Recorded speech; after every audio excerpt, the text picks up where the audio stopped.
Yo, what's up, everybody? Welcome to a new episode of the No Host Bar Crew. I'm your host, Dom. And as always, this episode and our sponsorship is being brought to you by The Coldest Water.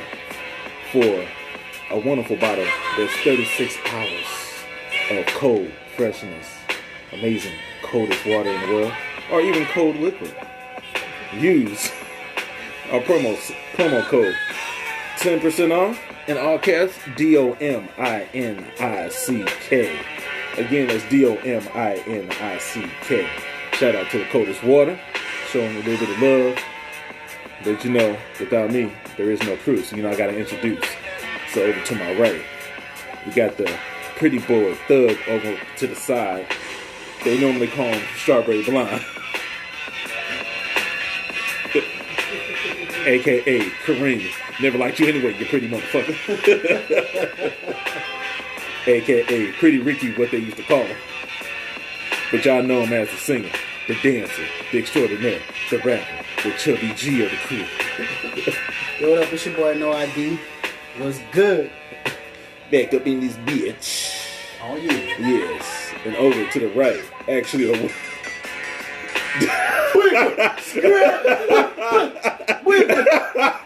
You play me like me pussy. and to his right, we have the usher of the crew. Y'all know him as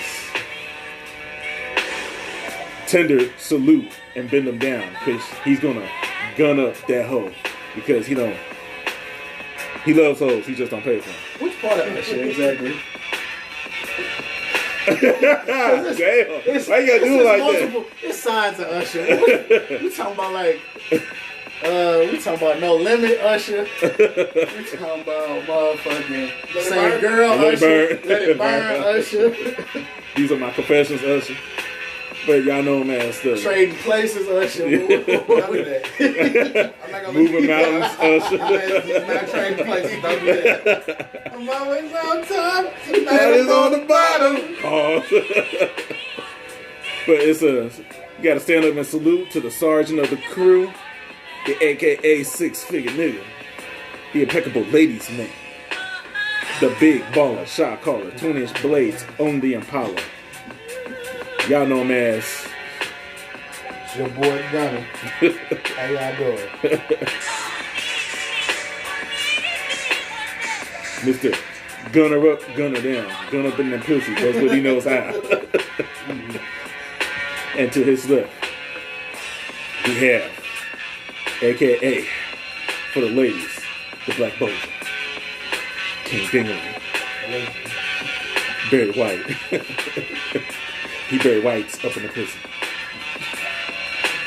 But y'all know, man, it's his main slogan, the voice in the streets that puts the intelligence in the seats. So sit on down, get your drink, and get a dose of this education and be intellectualized by yours truly.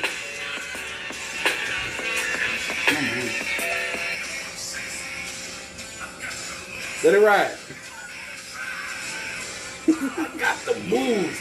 Come on now. If you know I sing along. Hey, down there is fine. It's Mr. Michael Stein. Michael Stein.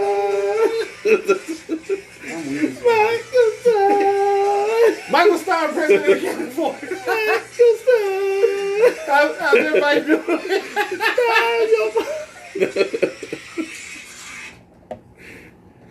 Oh my God. This one came out with the Shawn Michaels. I know. Don't step on my shit, bro. I'm not stepping out. You had your time. You had your little Mario. But I didn't choose that though, so that fucking count. You chose that shit. Wait, My bad, bro. I'm talking about something, bro. Hey, chill, bro. You came in with your theme song. No, I didn't. That was an outro song like a motherfucker. I know. He's like, yeah, I'm about to do this thing. Like, My yeah. bad, fam. He's like, yeah, I'm about to do this thing.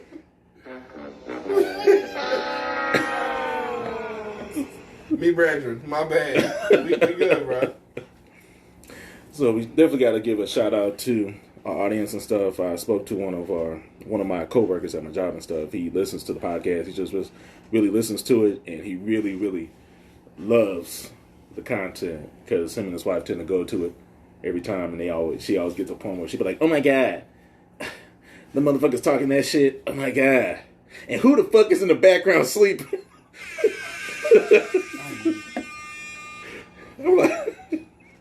So yeah, so we're definitely broadening our horizons, and definitely want to give them a shout out and stuff. Appreciate it. Hopefully everybody, want to hit us up and leave some content or just send out a wonderful review. It's time to let them know what they hit you up at. Michael.sound4126@gmail.com. Yeah, I do check it. But this is at the time where everybody tends to open up their mind, pull out their chakra, and go to a moment where a peace, tranquility. Let the sound pass out to you. Hold on 1 second. I'll just check the email real quick. It's wide open, y'all. How's everybody mental? How y'all doing? How y'all feeling? Okay. I'm doing pretty good. No ID. Interesting week for you. Yes. Man, as the story I just told y'all off air, that shit's pretty heavy. Quite.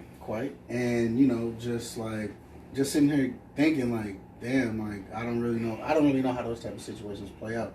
So it's like you have eyes on everybody now. So it's like, is that like, do you think? I was like, I don't want to get wrapped in no shit like, well, you let him do it. Like, what the fuck?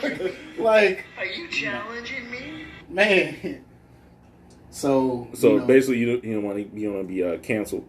No, I'm trying to get the fuck out of there. Like before, like shit gets like crazy. Yeah, like 38 for real. But sometimes in your mind, you just want to go to her and just be like, dumb bitch. Man. But other than that, though, it's cool. But yeah, that's kind of fucking with me because I'm like conflicted because I'm like I'm gonna cooperate fully, but I'm just like you just don't know. You just don't know. Damn. How that situation goes and shit, and I'm just like alcohol this weekend for sure.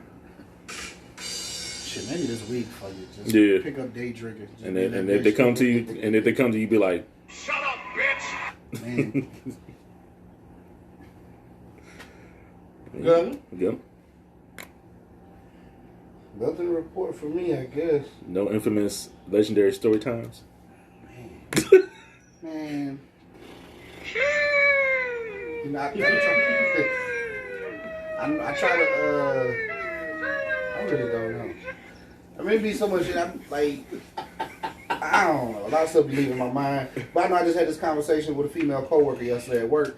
Talked about Kevin Samuels, and it was about. Oh yeah. They trying to cancel that nigga. Oh, shout out to him. Shout out to him. He hit $1 million. No cancel thing about. I don't know nothing about that. They trying to set up they trying to cancel him on like Instagram and really YouTube. Instagram and YouTube just because of just the shit. Just. What he do? Okay, they trying to because he ain't rape nobody, no shit like that. No, they just want to cancel him because this is like he's becoming popular. He just hit $1 million. Is this some hating ass women? Is this women followers? I didn't really follow. All I seen was it was an article. I didn't really see what got the ball rolling. But all I know is there's just like he's picking up a lot of momentum as somebody who's just. I need to figure that out so I can petition the other way. Like keep this nigga on air. But so. Look into it now. It was I forget the whole situation. I was talking to a male coworker at first about certain things being certain people's faults. Yeah. And he was saying when he's at home, because I blamed him for something, and he was like, it's just like when I'm at home with my wife, everything's my fault. And I was like, yeah, except for this really was your fault. and like she kind of comes in, and either way it gets on the. She started like, yeah, it's always the man's fault. She just got out of a bad relationship, so she kind of man bashing. So she came in talking about, yeah, it's always your fault. Men are assholes. I said, really, y'all the one ruining the relationships. And she was like, no, we're not. Y'all the ones out here cheating, this, that, and other. I said, there's this guy I listen to. His name's Kevin Samuels. You can look him up on YouTube, blah, blah, blah. And he said, like, statistically, like, divorces are higher, more so in the black community. And out of all those divorces, women are leaving the relationships. And she was like, yeah, because y'all are assholes. Or whatever, however she said it. I said, either way, y'all are the ones ruining relationships, not us. And then she tried to, we don't have this whole discussion. I just used all Kevin Samuel facts and all the things he said. Did you hear it with the sign language, shame, insults, guilt, the need to be right? According to change.org, they have 2 active petitions going. The petition to remove Kevin Samuels from YouTube and Instagram, they want to get 25,000 petitions. They have 15,757 and climbing. Yeah, I just read that same article. And the keep him online only won 2,500 petitions, and they got 2,187. It look like you gonna win them. Yeah, I know. So it's crazy because the description for it is like, for the getting rid of them is like, with the rise in violence against women, specifically African American women, YouTuber Kevin Samuels has galvanized. Big word for the day, kids. Galvanized a community of men of all races and nationalities in the outspoken hatred of women. Removing this voice of... I can't even... Big word. No, typo. It's got to be a typo. It looked like diverse, but I think they fucked it up. Oh, did they put on allow there? women to feel safer not only in public deferred spaces, but in online communities as well. It's not like women trying to play the victim. Like, oh, I don't feel safe. Either way. So... I put a post. This is not like Kevin Samuels is. Y'all trying to brand this thing like Kevin Samuels is like a Trump. Like Donald Trump like made like the motherfucking country feel like, okay, it's okay to do this, unacceptable ass behavior and shit. Like it's not cool. I mean, it wasn't just him. Like no. It was a lot of motherfuckers too. No, agreed. I don't. No, like agreed. But like Kevin Samuels, he's just like bringing, like you said, like we say, a more abrasive, probably perspective. As far as like how women like do shit. So it's like, I mean, you can't just put all of that on his shoulders. Like, oh, he single-handedly like lighting a fire under men to like treat women like shit. But like, to me, unlike other people too, that's a little. He also brings stats to the table. Now, I'm not gonna say stats is factual, but stats is something you can measure and compare with. It's quantifiable. Yes. Hey. So, see, again, this regular school education. I just say measure. They say quantify. That was a lot more. That's just reading. The nigga who started that ain't even here. Yeah, the reading is fundamental. So either way, the more you know. So, and that's one of the reasons why I like him for the most part, because he ain't just talking out the side of his face.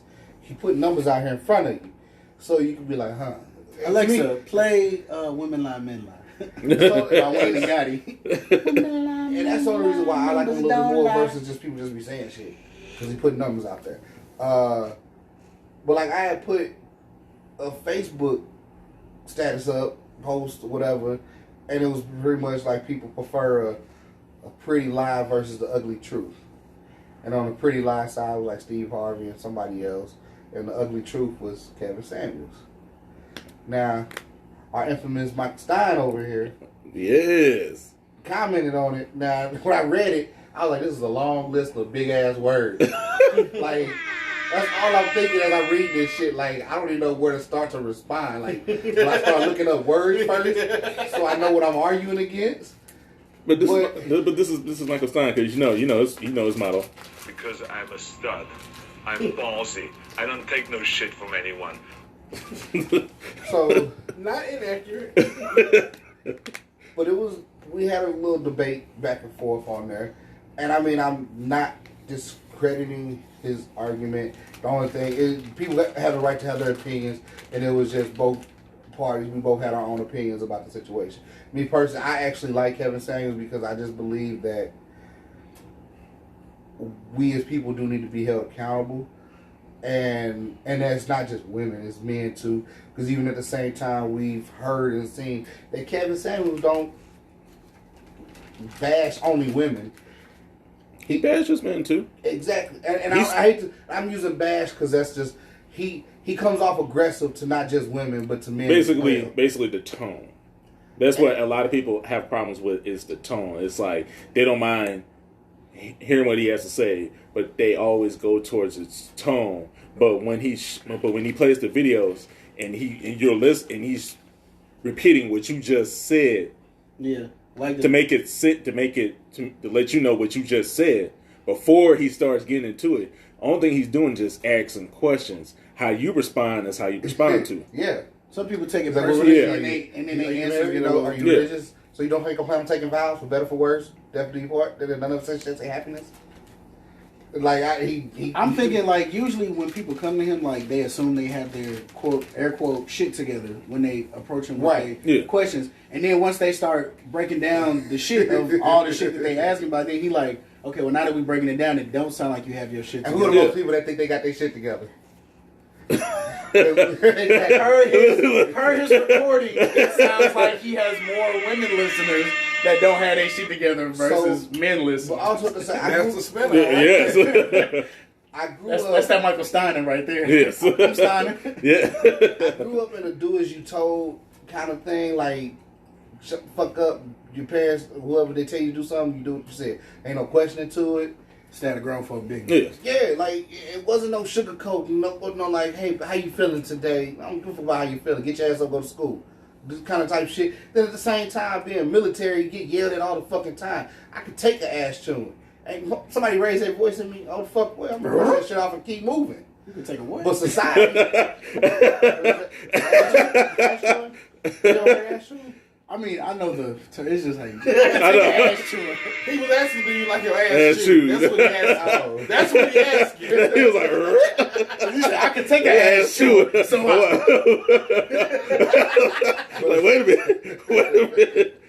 So, That's and the fact, That's a chess move. We'll talk about that on another episode. I know. so the fact that people get out talking about how he coming off, I'm like, you oversensitive. It's like nobody can correct you. I mean, I understand, like you say, to me, it's correct, constructive criticism. Now, I understand it can be a little harsh, a little abrasive, but at the same time, corrective criticism. Get out your feelings, take a step back out yourself, and look at what the fuck has been put in front of you. Weigh the pros and cons. What did he say? What's the issues? Is there any truth to what he said? If there is, apply it. At this point, make yourself better than you are. And we as people, not just women, but men, seem to just get in our own ways. Can't nobody tell us nothing. Like, and it's just big. I see it a lot more with women, where you, like, one of the discussions I've been having at work lately about cooking. I want a woman to cook. Yeah. And I say that, the first thing I do, what you gonna do? Why you gotta jump off that way? I just want a woman to cook. What you gonna do? I live on my own. I clean, I pay bills, I do all this other shit. But then I brought up that I liked the little video because it was a funny way to show some shit. The Anthony Mackie, when he was on some TV show, and he was like, fix daddy a sandwich. And it was like, and they was like, what do you mean fix daddy a sandwich? He said, so when your man take you out, does he open the door for you? Yeah. Does he pay for the bill? Yeah. Does he do something else? Yeah. Then you fix daddy a sandwich. He doing all this shit you want, so you do the fuck. You got to play your role too. So me as a man, and once I said all this shit to them, they was like, well, if you doing all that, then yeah, the least a woman can do is cook for you. Exactly, but y'all so fucking far on y'all way when a nigga say cook for you, you instantly think a motherfucker giving you orders or something. You think it's slavery, barefoot kitchen cooking. Your rebuttal. Some Oh, shit. yeah. I was Stop. Go ahead. It's just gonna be quick on that. Like, Because I know you had what you just said, like how you explain that, like that'd be like one of my biggest talking points about the shit that Kevin Samuels be doing. Like, you see how like the audience that you were speaking to was more receptive when you conveyed it, communication, right? Yeah. So to be an effective communicator, you need to understand who your audience is, and you speak in the language that they can understand. So when I'm talking to y'all, generally outside the podcast, I'm speaking where you can receive the information that I'm trying to convey.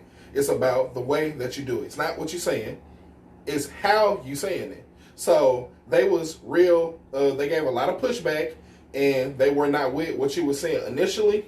Once you elaborated and you spoke in a language that they can understand, well, if you're doing all that, I understand your point. Hell yeah, go make daddy a sandwich. Right, and that makes sense. So when I be talking shit about bro, like when you coming off with fuck you suck my dick energy, like you not helping nobody. Well, like you conveying it in a way And he does. I'm not saying that he don't never elaborate, but sometimes the elaboration is more of what you led with. So if it's fuck you, suck my dick, and then you break it down, and it's like fuck you, suck my dick, fuck you, suck my dick, fuck you, suck my dick. Like then what's your goal? What's your goal? What's your purpose? Because constructive criticism is cool when you have an end goal of helping the person like better themselves, and I don't really see that. I just see more of a bunch of finger pointing. But like, here's your flaws. Because that's they call with questions. Yeah. Like, hey, why can't I get a man? Why can't I get a man? You personally you asked me a question about you. Mm-hmm. Well, how old are you? How many kids you got? How much do you make? He's getting this information to give you an answer to your question. Mm-hmm. So then when he gives you that answer, now you get mad. Because it's not the answer that you want to hear. It's the answer that you need. Exactly. If you want deconstructive criticism, you got to be willing to take it. If there's something that you don't understand, ask. And the thing about it is, Mr. Stein, have you actually sat there and listened to one of his videos from straight to beginning? The reason why the reason why he asked that is because if there's a major, I got you, but I got you, but no, because like if there's a certain topic, he's going to talk about that topic. Yeah, he's coming from nothing, because he started from nothing and he built himself up to get to this plateau of being a high value man. He don't have to lie about that shit. And also when he talks about stats and facts and everything else, he's talking about the results of the outcome. Anybody can say this and this and that, but what's your results of your outcome? Yeah.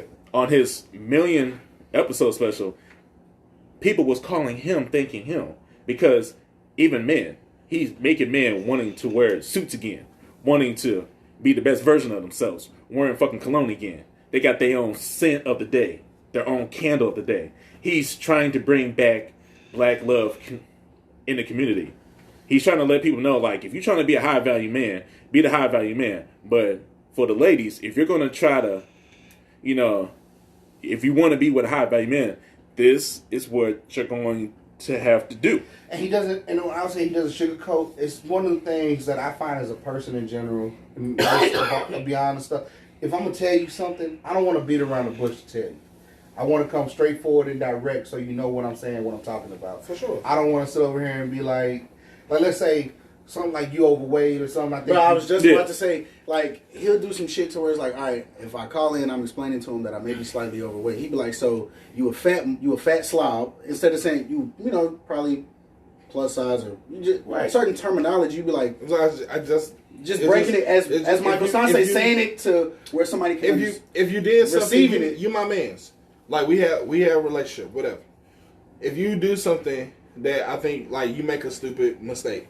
Fucking dumbass. You do something stupid. I'm like, hey, bro, like that probably wasn't the smartest thing to do. And I'm still direct. I'm still to the point. I ain't skirting around it. Like what you did, that was some wild shit. You maybe should have thought about it before you did it. Versus, you a fucking idiot. You see what you did? You fucking idiot. Dumbass bitch. Hold on, I was going to get there. One, just being on the level of saying, being on a personal level, knowing you. Like, let's say you did something first time. No, I'm not going to call you no fucking idiot. I address the situation, this, that, and other. Now, if this is the 5th fucking time, hey, man, you fucking tripping, you dumbass. Like, those words might come out of my mouth. On the 5th time, it's more abrasive, more direct. Yeah. Maybe it kind of, it pierces the brain. It sinks in a little better. Yeah. I do know sometimes people, not just women, tend to reject shit like that, too. When it comes that harsh, they automatically jump to the defense side. Yeah. And that's the point where I say I grew up in a point where I'm used to being yelled at. Yeah. So I can bypass all that shit. And okay, this motherfucker said this. All right, I might could do better at this. I might not like what he's, but the best thing that I look at too, how I look at it, I don't like being talked to that way. So you know what the fuck I do? Do better. So you don't come talk to me like that. Yeah. And that's your perspective on that. That's a luxury that you've been afforded. A lot of people don't have that same luxury. Very true. All I'm saying is, that's why I fucks with dude. I understand where he's coming from. I get he's not passing the wrong message. Delivery is probably a little off for a lot of people. But my biggest argument to that is, this is my show. If you don't like it, change the channel. You called me.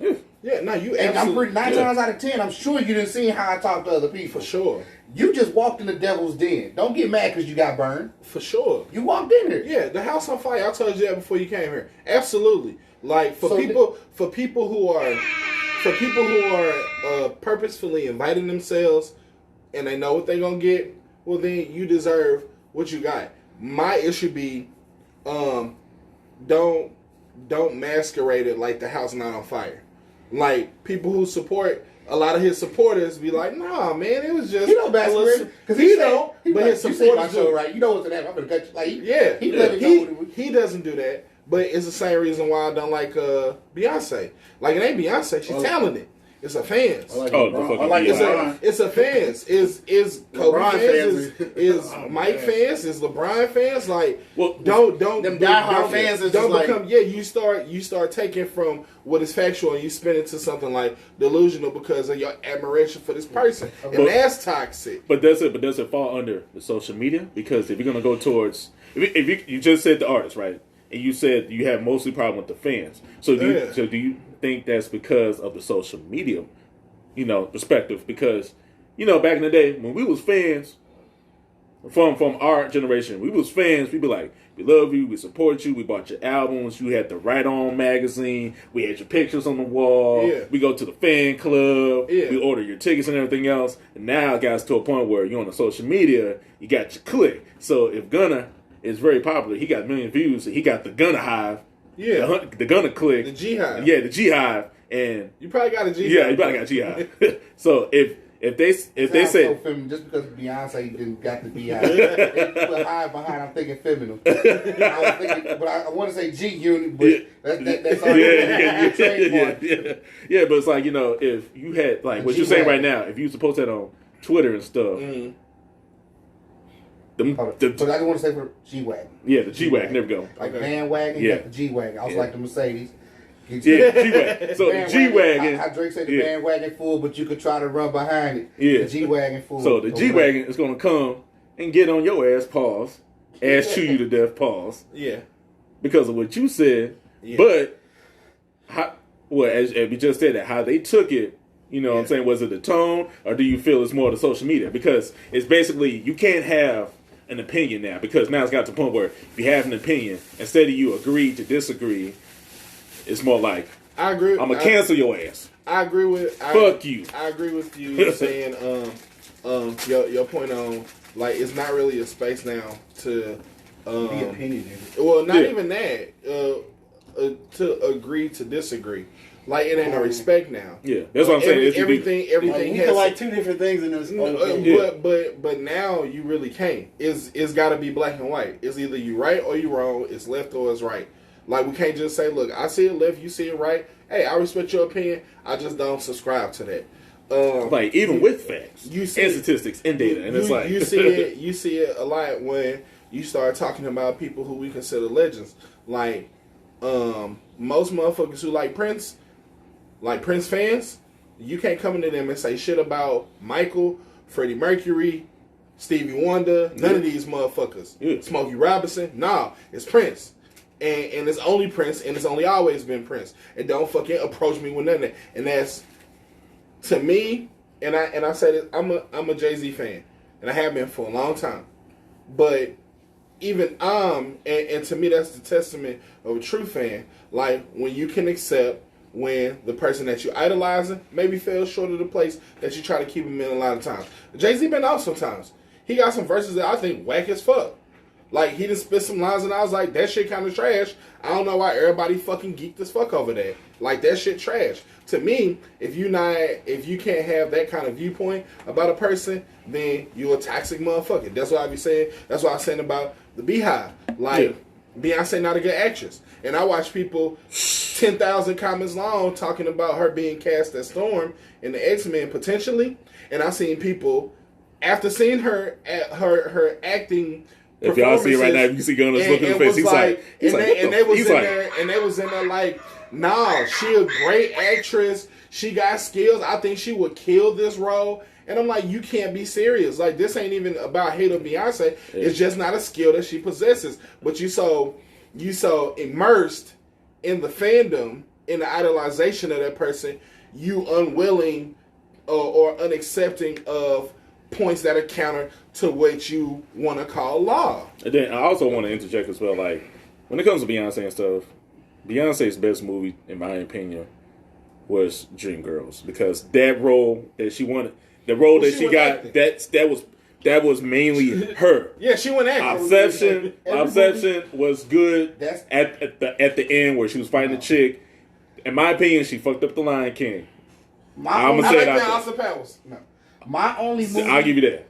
Cameron, the hip hop opera stuff, Beyonce- you can keep that shit. My thoughts on her is just she's not act. She only did one acting movie, and that was Obsession. Everything else, she was singing and fuck. She was a singer. Like Cadillac Records, like She that playing was, her. that I was don't think okay. she's playing herself, but you yourself are a singer, and every movie you playing is a singer.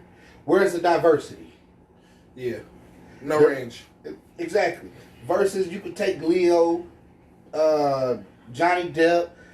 They got diversity. They play different roles. Yeah, they actors Every trying to movie you act. come Yes. in, you playing some singer. Now I do think she has a beautiful voice. I'm not taking that away from her. Absolutely. Yeah, It's just, you got a movie like, hey, we got this movie, this singer, this, that, let's get Beyonce to play it. That's cool. She's singing.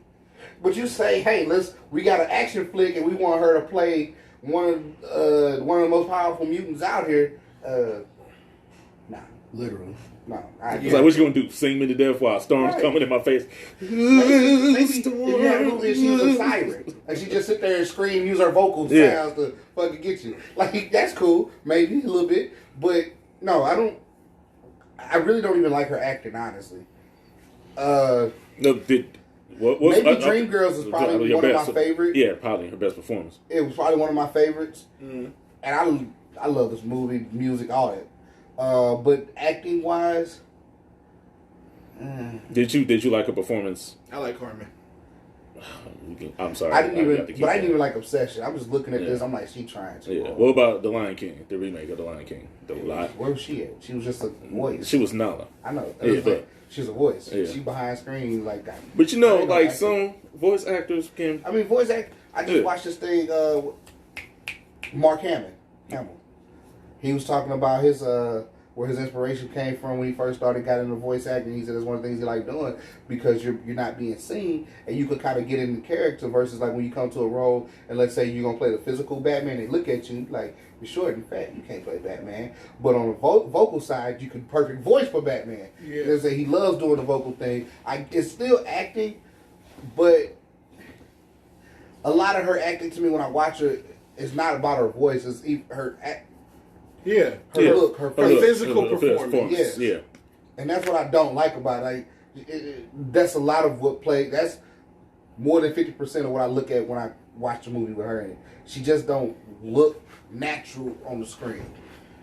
Now, I'm not trying to throw that out the window on her because there's a lot of musicians, rappers that done movies.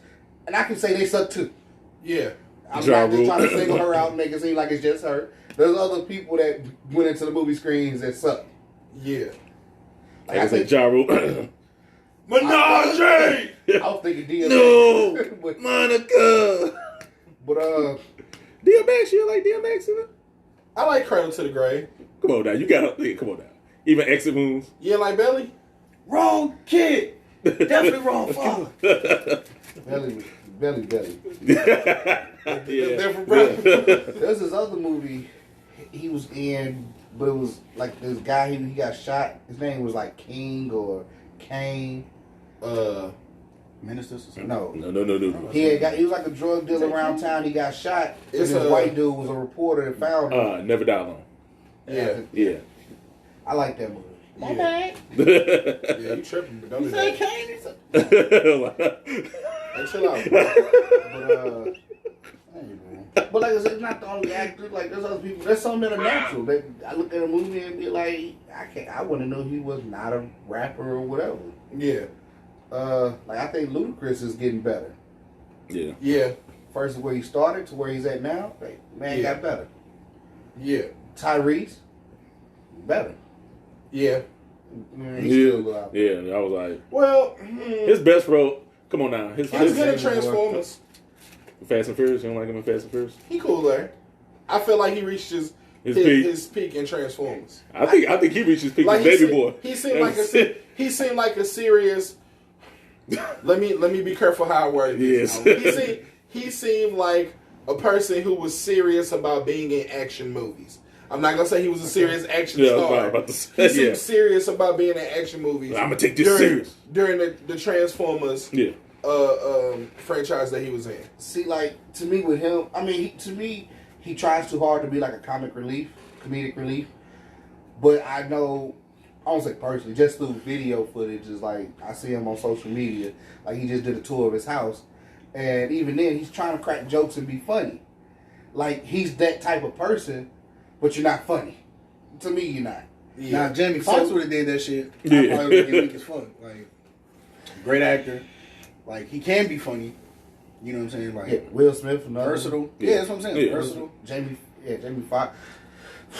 I don't even know what's my best Jamie Foxx. Yeah, see, you got really think He got so much good shit. Yeah. Like, I mean, to me, I would say he was born to do Ray. Like, I don't think he could have got any better playing Ray than Ray Charles himself. Yeah. Because Jamie Foxx, he's good at manipulating his voice. Big ass head. And he plays piano. And he like, and Jamie actually gets into his roles. Like, I know with that movie, he walked around with his eyes duct taped just so he could get a feel of walking blind. Yeah. Lost weight. Method acting. Yeah. When he did the Spider-Man thing, he actually, there was big pictures of him walking around town in the suit. Yeah. I think right now what he's working on Mike Tyson. Yeah. It was something he's doing right now. I don't want to say it's Mike Tyson, but it's something I've seen. He's actually getting into character, doing. To me, that's a great actor. Somebody beyond. Charlie Cox, same way. The dude who played Daredevil in the Netflix series. Yeah. He got contacts that would make him blind. So like the scenes where they shine the light in his eyes and his pupils don't contract from the light being shined in him, that's because of the context. So he didn't just use it for the scenes. He like just put him in and made himself blind. Yeah. So he could learn how to play a blind character. Yeah.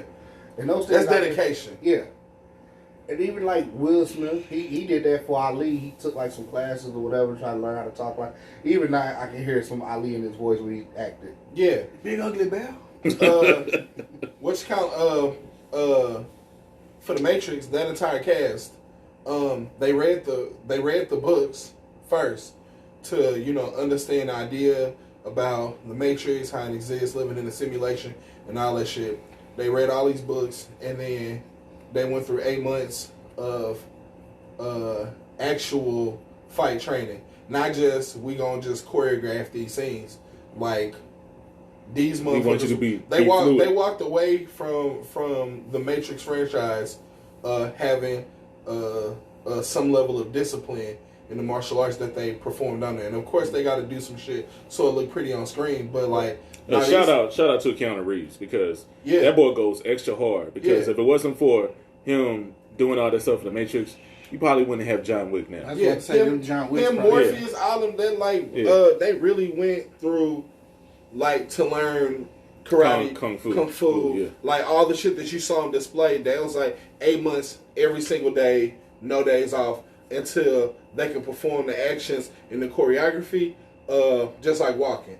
Like they actually know how to do the shit that they was doing in those films. That's dedication to it. Because you could have just got a bomb ass, Stephen Chow or somebody, Sammo Hung, Jackie Chan, somebody to choreograph this shit, and you make anybody look like they can fight or whatever. Like you got enough time, enough cameras, and enough editing. Anybody could look like a cold ass fighter, but like to be actually able to come in and do that shit. Tom Holland, actual gymnast. So the shit you doing for Spider-Man, that's already in your wheelhouse. Like we don't need to teach you how to fucking do a triple backflip. You already know how to do that. And you're not depending too much on like strings and wires. Yeah, we can use this. It makes the stunts more practical. Yeah, your shit is more practical now.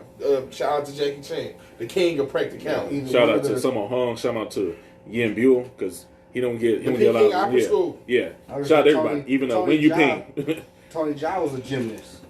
And Ratiki, whatever this dude name, I can't never say it. He watched him as a gymnast and was like, this guy, like when he jumps, he stays in the air a little bit longer. He was like, he'll be a great martial artist. And he took him and started teaching him Muay Thai. Yeah. And when you watch his movies, he got a lot of aerial things that he do, and that's credit to his gymnast background. Yeah. But he's learned Muay Thai for the movies. Yeah. But he's not a Muay Thai. Well, he might be now. But. No, he studied Muay Thai. He knows Muay Thai all the way through. But he combines that with, you know, being a stuntman, because he also trained to be a stuntman as well. Because you see in most of his movies, he does all of his own stunts. Yeah. I mean, not in the American movies now, but in the Thailand movies, what you see is what you get. That man did the splits under a car. And they do a double take so you could actually see him doing it. He ran on the shoulders of people. Or the head, shoulders. Then the scene where I think was it Protector? Where he had the long ass no cut scene up the stairwell. Yeah. But either way, like, those are good actors to me. Beyonce, like, there was a scene in Dreamgirls where she met with the directors by the pool. Yeah. And she was like, yeah, the script gonna need some work to it. Like, I don't know, I'm from Detroit, and I don't know no sister named Dawn. She ain't real yet. You gotta do this, that, and another. And it's like, she did it to me, make it to her. And that's how I feel how she does her movies. Like, she reads these scripts and be like, nah, I'm gonna do this and do this, to make it more to her, instead of you being more to what the script requires. Yeah. Branching out and instead of you conforming to the character, you just take the character and make it Beyonce. Yeah. And that's what, like, when I watch her movie, she just don't look natural. It's like, whatever. So, I'm not a big fan of Beyonce acting. I love her music, her voice, whatever. I don't even say her music. I love her voice. Yeah, beautiful voice. Yeah. But I know that we probably, you know, got off track on a lot of stuff. But Yeah. but basically, just to close it before we get into other topics, because, you know, press on time a little bit. But do you feel it's more social media's presence that takes away the freedom of speech? No. The very existence of social media is proof that freedom of speech is alive and well. 50 years ago, you didn't have a platform to say all the shit that we be saying. And 100 years ago, you might have been shot dead for some of the ideas that you can just casually post on your timeline now. And see, that's one of the things I think is kind of, I don't say an issue, whatever it is. Because social media allows you to have your opinion publicly. Yeah.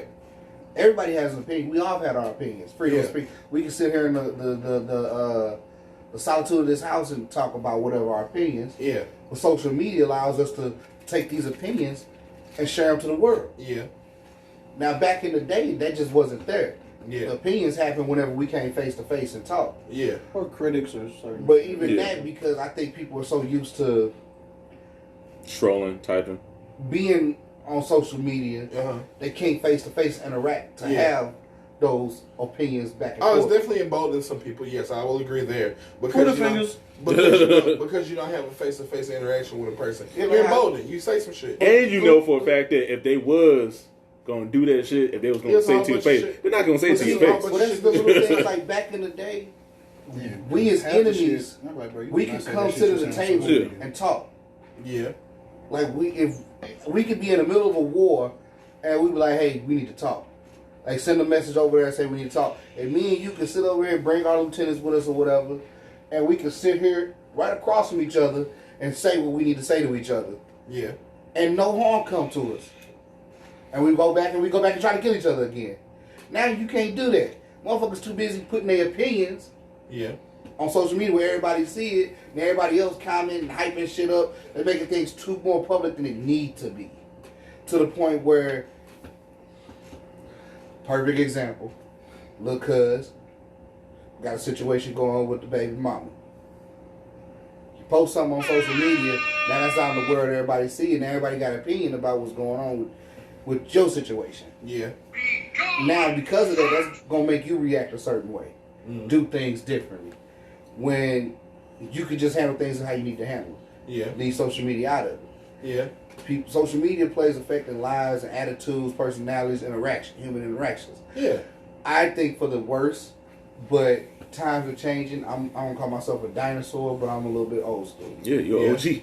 So it could be for the better for this new generation, but it's just not what I'm used to. Yeah, absolutely. And also to tag along with that, it's like it's definitely a seedy and shady side of social media. I mean, we done seen, countless countless crimes being committed because of the accessibility that we have now.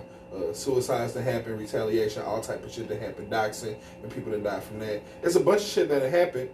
Also, it's the engagement. We still have choice, right? So, like the little cuz situation, you could have not put that on there. You're not required. Right. You're not forced. You invited the public in once you posted on there. So anything that happens after that, social media playing a part in that because everybody's saying what they're saying. That's going to affect how you move. But you opened the door, and you don't have to open it.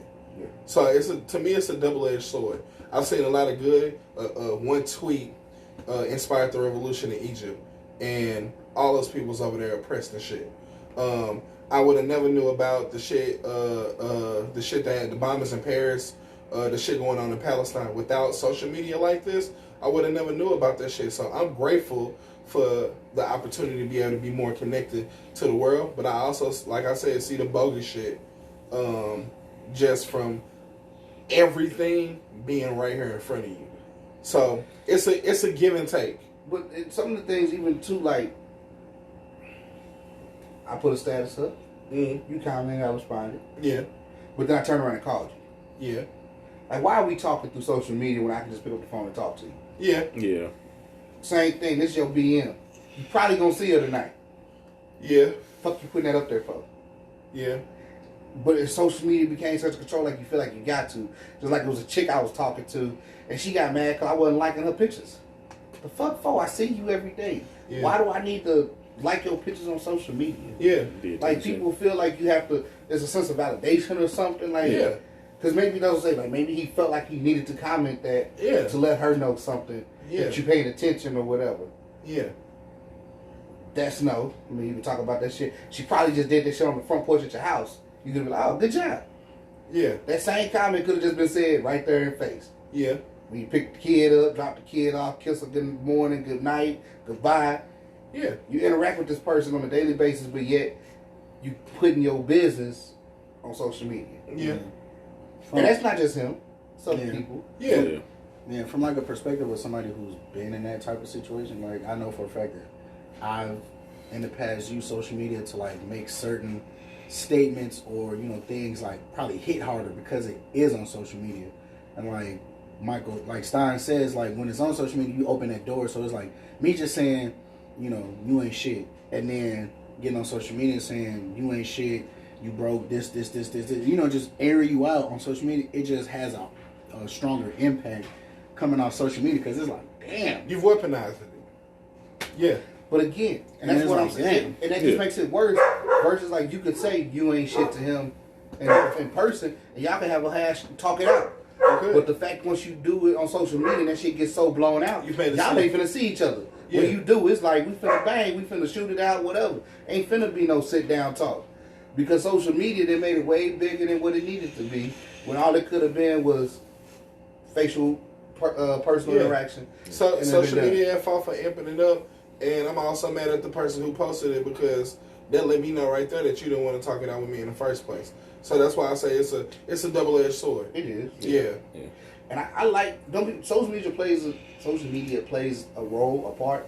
And I like it for information. Yeah, and I like it for like spreading Entertainment, word or yeah. certain Yeah, things. it's used for more bad than good. Networking. That's the best way I can use. I like Yeah. it for networking. That was its original intention. Like, I want to be able to shout out our listeners. Yes. Because Yeah. without social media, shit like this. you might yeah. not have heard And about so it. it's like Yes. that's the thing. Like I want to be able to connect with people locally as well as people that aren't as local.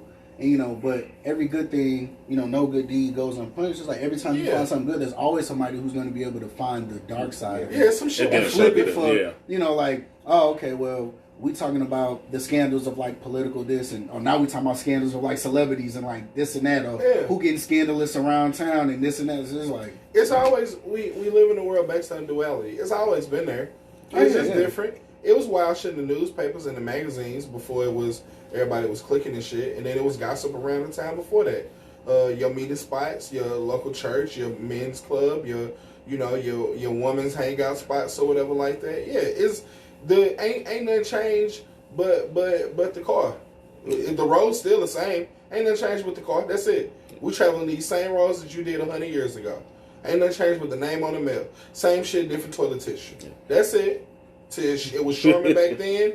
It is Bounty now because times is hard. You're using paper towel to wipe your ass. It's getting a little bit harder these days. Yeah. Well, sure. I know we got main topic off of that, but that's on Gunna story time right there about social media. Was there anything else anybody else want to interject before we go into smaller topics? About social media. Yeah. To bring it into closing. Well, at least for me, Yeah. As much as I engage in like harping on Kevin Samuels, for not only myself but anybody else who has an issue with the way that he conducts his platform or the way that he gives his messages, it's a lot to be said about motherfuckers who just out here actors. Like I don't wanna hear you talking about the dirt if you ain't trying to clean it up. Don't do nothing if you ain't trying to do nothing about it. If you just out here complaining and you ain't came up with it, you tired of Kevin Samuels, come up with a platform where you can speak more positively, or you can deliver it in a way where it's not as abrasive. You tired of Kevin Samuels, be on Kevin Samuels, be your Johnny whoever the fuck. Like, and that'd be my big thing about it. So, I've at least for the time being, I don't think Michael Stein gonna comment about Kevin Samuels. Had the same issue with Candace Owens, somebody who looked like us, who is us, and they only speak and behave in ways that suggest that their only goal is to tear us down. Big friend of Trump, and got a lot of hot takes, and they try to frame it as them talking about issues that's going on in the communities, but they start spitting nasty, toxic ass rhetoric like black on black crime instead of calling black on black crime a crime of proximity, which is what it is. Yeah. So I use so much energy addressing that, rebuttaling, refuting, going back and forth, debating about it, and I could be using that same energy to enlighten and help heal my black people out here who I see are in search of resolutions to the issues that they're going through. So Michael Stein's done talking about Kevin Samuels. Y'all like him? Cool. I ain't got no beef with you, but I will be devoting my energy to improve the status quo of black love and black relationships out here my own way. There you go. And I implore you to do the same thing if you have an issue with the way that anybody, not just Kevin Samuels, does their job. You don't like how they do their job? Do the job yourself. You're right. Yeah. But one thing I do want to say, go ahead. As far as people, we as people, don't be so quick to react. Like, think about things, to kind of put your emotions to the side. Like, I know I'm very direct and harsh, but if I said something that made you react a certain way, like, one, ask me what I was meaning. What are you trying to say? Have me repeat it. Because, one, I'm not really trying to hurt anybody's feelings or be disrespectful to anybody. But if I said something that seemed disrespectful to you, ask me what I was trying to say. Ask me to repeat it. Don't be so quick to react in anger, because that's not going to come up with a solution. So when somebody talks to you, understand, especially if it's somebody that you consider a loved one or a friend, and they say something to you, don't get mad when you get an answer. Kind of just talk about it. Ask, hey, what do you mean? This and another. Can you rephrase that, say that differently? Because what you said makes me want to be on the defensive side. People shut down too quickly when they hear certain things. Yeah. Be more perceptive to hear what people are trying to say to you. If you just don't like how it was said, have them say it a different way. Just don't get mad about it. Or as rephrase it. As a philosophy, as I started saying now, listen first to understand. Yeah. Don't listen to respond. Yeah. And the best way they say that, when somebody's talking and you already thinking about your next thought, you're listening to respond. You're not listening to understand. Like I had somebody tell me one time, they was like, well, why do you think we have like 2 eyes, 2 ears, and only 1 mouth? They was like, because you're supposed to see, you're supposed to observe, you're supposed to listen more than you talk. That's why you only got 1 mouth. It's like you got 2 ears, so you're supposed to, you know what I'm saying, listen more, see when, like, observe and pay, like you said, pay attention. Just look at shit first before you just instantly jump out and just start saying shit. Like, you got 2 eyes, so I can see twice as good as, you know what I'm saying, as much as I'm like, okay, I got 2 ears, I can hear way better than, you know, if I only had 1 ear or if I had 1 eye. But I got 1 mouth. Why is that? You're supposed to pay attention more. You know what I'm saying? Like you said, like people listen, they only respond, they listen to respond, they don't listen to just listen. And that's like, that is a problem. So it's like people need to be more just mindful, like take it all in first, process it. Don't just be impulsive. People are so impulsive and it's like, well, I have to say something. You don't. Like that's a choice that you're making. You know, so it's just like we just got to get better at that. Like you said, society has everybody on eggshells and everybody's sensitive about everything. So it's like I got a theory behind that, but I say that for another day. But as you know, we'll probably take a break after this. But let's get into some of the smaller topics, as you know. Let's just jump into it. Because it is time for our infamous topic discussion. Here's the motherfucking tea. Yo, before you start, Go ahead. you, but specifically y'all two, like y'all like rap, right? Lupe Fiasco and Royce the 5'9" are in the middle of a beef, and I thought I've been hearing about that. to just make to make a longer story less long, there is a place, a league of sorts where you can go and rap called EO Dub, End of the Week. They have categories. You go up there, and I guess it's like tournament style. You go up there, maybe tournament style, maybe you just got judges who judging you. But no writtens. You go up there, you got X amount of time to rap and to check these boxes. Flow, delivery, content, cadence, all that shit. It's a list of things that they grade you by. Lupe Fiasco's argument was, I'm tired of hearing niggas say they're the best rapper, and then they come with mediocre verses. You the best rapper, but this song was meh.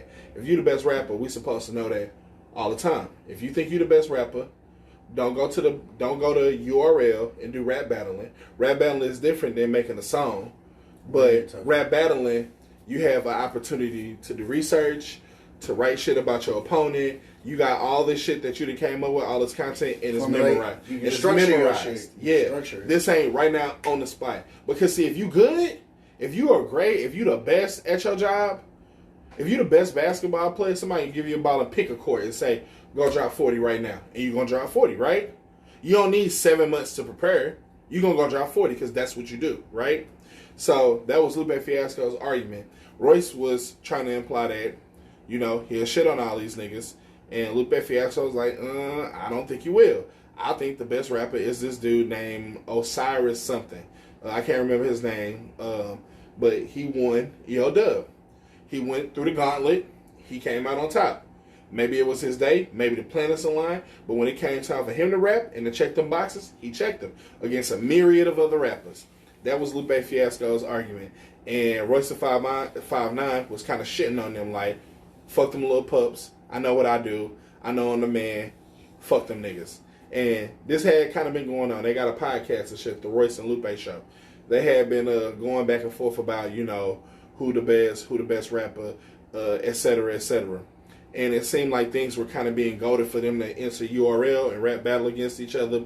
Loaded Lux and Murder Mook got into it, and they were saying, like, shit, who they think would win. And they was like, I would think Lupe would win. I think Royce would win, all that. They called Lupe on the phone, and Loaded Lux was trying to coerce him into getting into URL.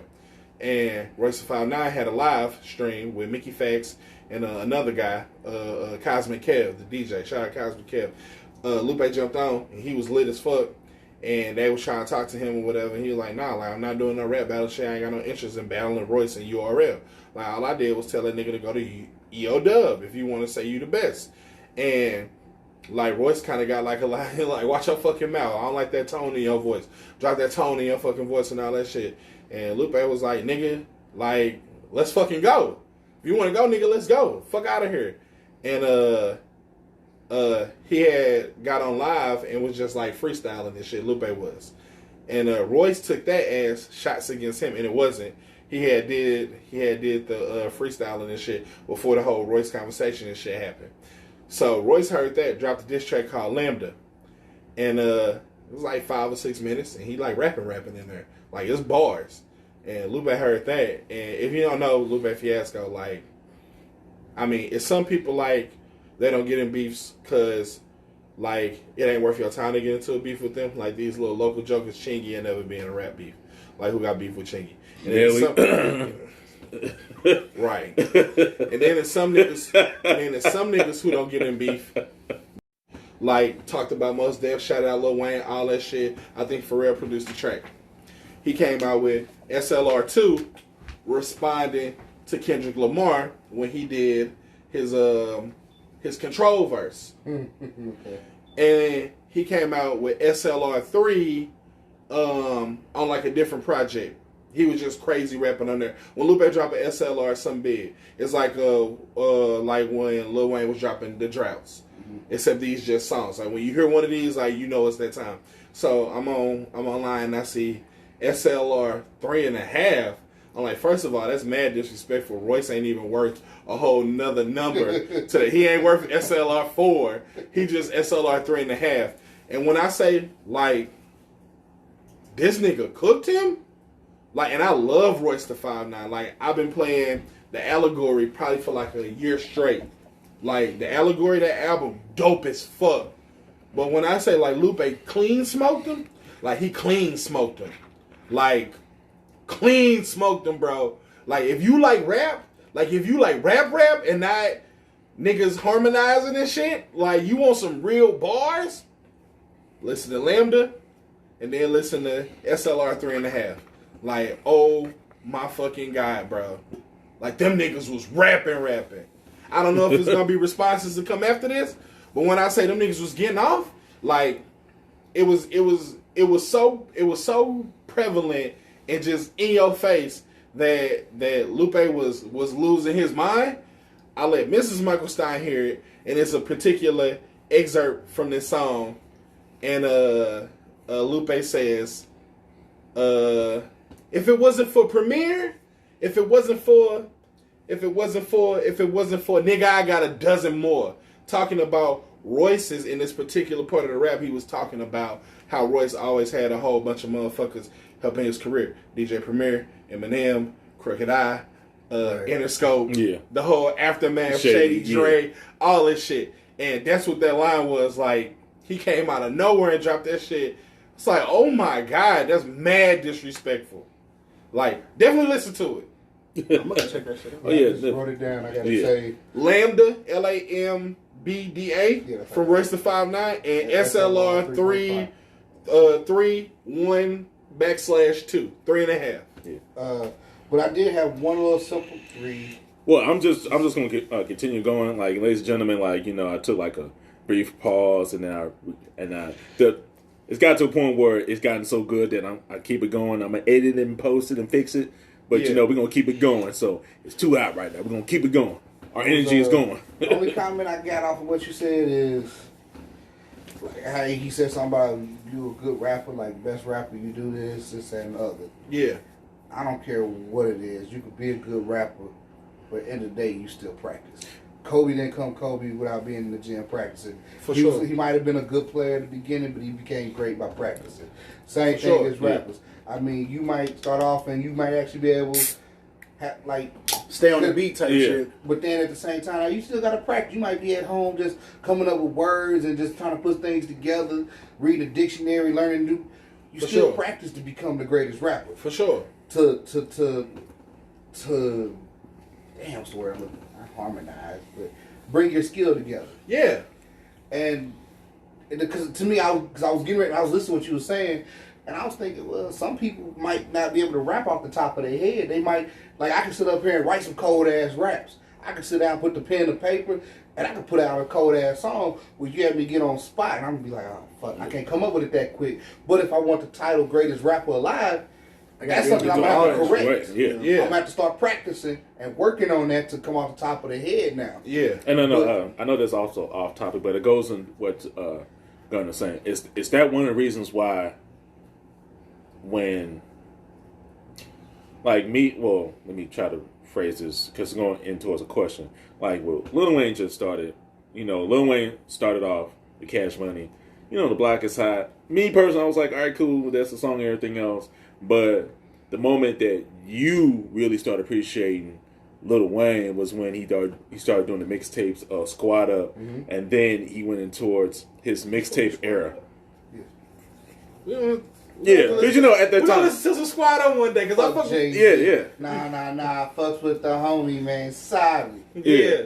Yeah. So going towards that, was that one of the reasons that you think that Lil Wayne at that moment, his era, was like nobody couldn't really touch that era? Meaning, like, he was freestyling like non-stop, mixtape after mixtape after mixtape. It was quality over quantity.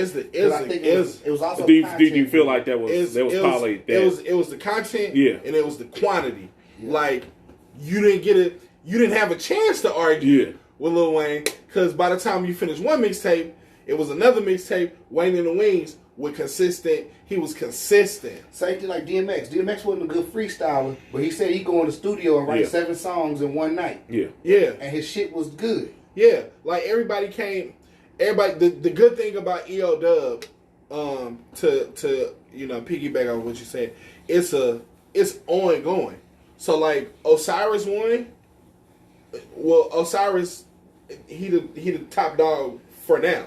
Right. And then if you want to stay on top, you need to consistently. You got to defend your title. You got to consistently. Yeah. No, I get all of that. Yeah. Well, I'm just saying because you said Lupe's argument was about being the best rapper. Like you really do this or something. You ain't writing. You ain't something. I'm like, nah. Because to get there, you probably started there. Yeah. But you still got to practice to get for sure. Like, you just ain't naturally the best. Yeah, that's why. That's why I was putting Jordan even practice. Yeah, that's why I was putting in Lil Wayne. I was like, do you feel like from what you guys? I'm just taking what y'all saying and I'm using Lil Wayne as an example. Yeah. Do you think that was like when he was saying that, like, to be, like, if you're going to be the greatest rapper, period, or the greatest rapper alive? Well, yeah. That's the only part I can think about that song where he had that intro, the greatest rapper alive. That mother came up to me with a camera talking about he want to battle me, this, that, and other. He's like, look, man, I really do this, man. And then he was the greatest rapper alive. Like, I mean, that's all I'm hearing when we talk about greatest rapper alive. And I mean, he said, Lil Wayne. He said it. I don't know, when you have a self-proclaimed title like best rapper alive. When Jay said it at that time, when the Black Album came out. It don't matter if you didn't like Jay-Z. Like, niggas was bumping Dirt Off Your Shoulders. Niggas was bumping Public Service Announcement. Niggas was bumping Change Clothes. Like, you was fucking with Jay even if you wasn't fucking with Jay. When most people... We're just generalizing. At the end of the song... I had to hit him with that. When he said, end of Dirt Off Your Shoulders, best rapper alive, that's not only making a declarative statement, that's an open invitation. And anybody else who was rapping at that time, you couldn't dethrone them. You couldn't beat them. You couldn't beat them sales wise. You couldn't beat them spins wise. But see, and that's also one of the things. How do you measure best rapper alive? The only lexicon that we can maybe give any kind of credence to is the lexicon of the public. And at that time, if you polled all rap listeners, they'd be like, yo, J Bout got it, and his contemporaries would agree. Because what I'm saying at that time, I'm not that big on rap as far as like there's certain people that I might not even heard of that's cold as fuck. Yeah. Like I'm gonna just use Lupe Fiasco. Yeah. There's other. I can't think of some like Tyler Quali. There's some people out there that like got some cold ass flows, and motherfuckers will listen to them all day over Jay-Z. Yeah. Even but like Common, but not everybody kind of let's say fuck with that. Jay-Z a little bit more commercial is what I want to say. Versus his people over here. That are more true to the lyrics and a little bit more underground. Yeah, you got people. How do you judge that? Like he's being commercial, so he getting his sales up, getting the public because he's being commercial. But while fucking Lupe over here just sticking true to the rap, cold as fuck. Like everybody who fuck with him know he better than Jay-Z, kind of thing. But then I can give it. But then not to interrupt, but I can give you the same argument about J. Cole because would you put him underground or commercial? J. Because J. Cole is like he's right there. The because word of mouth of J. Cole is like his marketing. Yeah. Like, he don't say shit about the album. He say like, "Hey, bro, I'm dropping the album this day." Say shit else about the album. Come out with the album, and it still go one platinum. thing to Multiple promote the platinum. album. And Without he features. produces his own shit. Yeah. No features. Yeah. Like None of this this made me shit's think of the really album of the year commercial. freestyle when he was like, I got the lyrics put up when that boy was like, he was like, KOD album of the year, undebatably my cadence be the greatest we've seen since the late MC whose name was the Notorious. Like, you know what I'm saying? It's just like I'm self-proclaiming shit, and then it's like his consistent like shit. It shows in his work, and it's like, nigga, I don't have to do promo and marketing for months at a time to tell you here comes some shit. You heard one whisper of my shit, and niggas is waiting on it, looking for it. We looking through forums, we asking niggas, y'all checking my Twitters. I don't have to do shit but be there. The last album, nigga dropped one freestyle on LA Leakers, and niggas was like, bro, if this the kind of energy you bringing on the album, I'm all in that bitch. Like, The one thing that did me for J. Cole, I mean, I liked him, but it was one shit I'm gonna say I wasn't fucking with him like I should have been or something. The song Role Models. Oh yes. oh yeah. I saw a video, he was performing it, and the crowd was rapping the lyrics. The crowd was white people. Yeah. And I didn't know the lyrics. Yeah. I'm sitting there like, like what the fuck am I doing That first? just remind me- I'm like, That this just nigga remind me of Nonstop with Drake or the Yeah. Riding Through the Six with my woes and Yeah, shit. Jay did it on a talk show, and they was asking him like, I mean, he was saying like the person asked him about like, you know, do you think your music is, you know, whatever, and he was like, I mean, come on, man, it's all white people, like all middle-aged suburban white people, and this boy was like, allow me to reintroduce my Nice. the whole crowd. My name is. H to the O. These are soccer moms. Like this ain't Pookie them from up the block. Like these are soccer moms. And fucking Fortune 500 company workers in this audience, and they knew the lyrics. So to see like fucking J. Cole stand on the stage and have a crowd rap your song word for word, and this ain't your demographic. This ain't even close to your demographic. And you ain't as mainstream. You not. Yeah. Yeah. So like you say, you just say a date, you drop it. This nigga ain't putting videos and shit like that. Nah. Barely got. That's what I'm saying, like, barely I got know this features song, on like, I it. Barely got knew the features, song, but and it still go platinum. Yeah. That's actually that video. When I watched that YouTube video, seeing them white people rapping the song, I made sure I wouldn't learn the song. I would, ain't no motherfuckers, some white people gonna know more about black music than me. I would take a if we having a debate over who the best rapper, Because who the current go. If you say J. Cole, I would respect your answer. If you say Kendrick, I would respect your answer. I would go with Kendrick simply because like each album that he did was different. Like Yeah. his first one, his debut album. Well, Section 80 doesn't really count because it's a mixtape, but you know, Good Kid. Good Kid, Mad City. It was like a straight West Coast Yeah. album. Like you was like, oh damn, It's a Pimp a Butterfly. Parliament jazzy, like jazzy, Second psychedelic, Coming. like conscious. He swept that, and We then ain't heard that since Dre. Damn was more like, all Until right, Unmasked you want me Music. to rap on some trap beats? I'm gonna do that shit, and I'm gonna let your ass have it. But then it's like the thing Yeah. about what I say is Kendrick, because it's like the thing about I like Kendrick's delivery and his like flow, like his versatility. Like I'm still bringing you this Kendrick, like you know it's Kendrick, but I'm like doing it on like different shit. It's like the shit be with confused sometimes. like loyalty, like I listen to Humble and then I like listen to Loyalty, and it be like, damn, that nigga snaps on both songs, and one of them is like a more pop-ish track. You got Rihanna featured on one type shit, and it's like I be listening to Loyalty. Kung Fu, Kenny now, my resume really never to millennia. And it's like, I'm like, shit, this nigga snapping. And this shit, but it's like, J. Cole, he's like, his flow is like consistent. Like, I know what this nigga finna come with. I know it's finna be heavy bars. You know what I'm saying? Like, he finna switch the flow a couple times, probably do some fast shit, maybe slow it down. But that's like, and that's why it's just it's so tough. But you know, there's something I ain't seen him do with this last album. He didn't do storytelling really. I like he do a lot. In the beginning, he was doing a lot of storytelling. Yeah. Even KOD, Wet like, Dreams was kind of a storyteller. Yeah. Like when he did the Yeah, song. like his verses, like I'm walking you through it, and now he never has. Yeah, like I'm walking you through painting some the shit. picture. Yeah. Like I was gonna say that storytelling. Like I like that in him too. I haven't seen it lately, but I mean he ain't. But it ain't. I'm not saying that to discredit. I feel like him. he been getting so much flack for just like, bro, you're just like nigga, we just want to see you rap, like rap and snap, like on, like he said, on trap type beats. And you're like, okay, you niggas think like, you know, that's why when he said that shit in 21 Savages a lot, he was like, okay, no problem. I show up on everyone album. You know what the outcome would be. I'm batting 1,000. They got to the point that these rappers don't even like rapping with me. Fuck it, cause my nigga 21 Savage is like he just like let niggas know like bro, you want me on this shit? I can do that shit. That's no problem. However, I don't like that's not particularly my lane. But if you niggas need me to scorch that bitch, I'll say the reason that I say like if you say one of them two artists, like I won't argue with you, I won't debate it. I only done seen you only like if you've been following hip hop long enough, you know when you see a great one, right?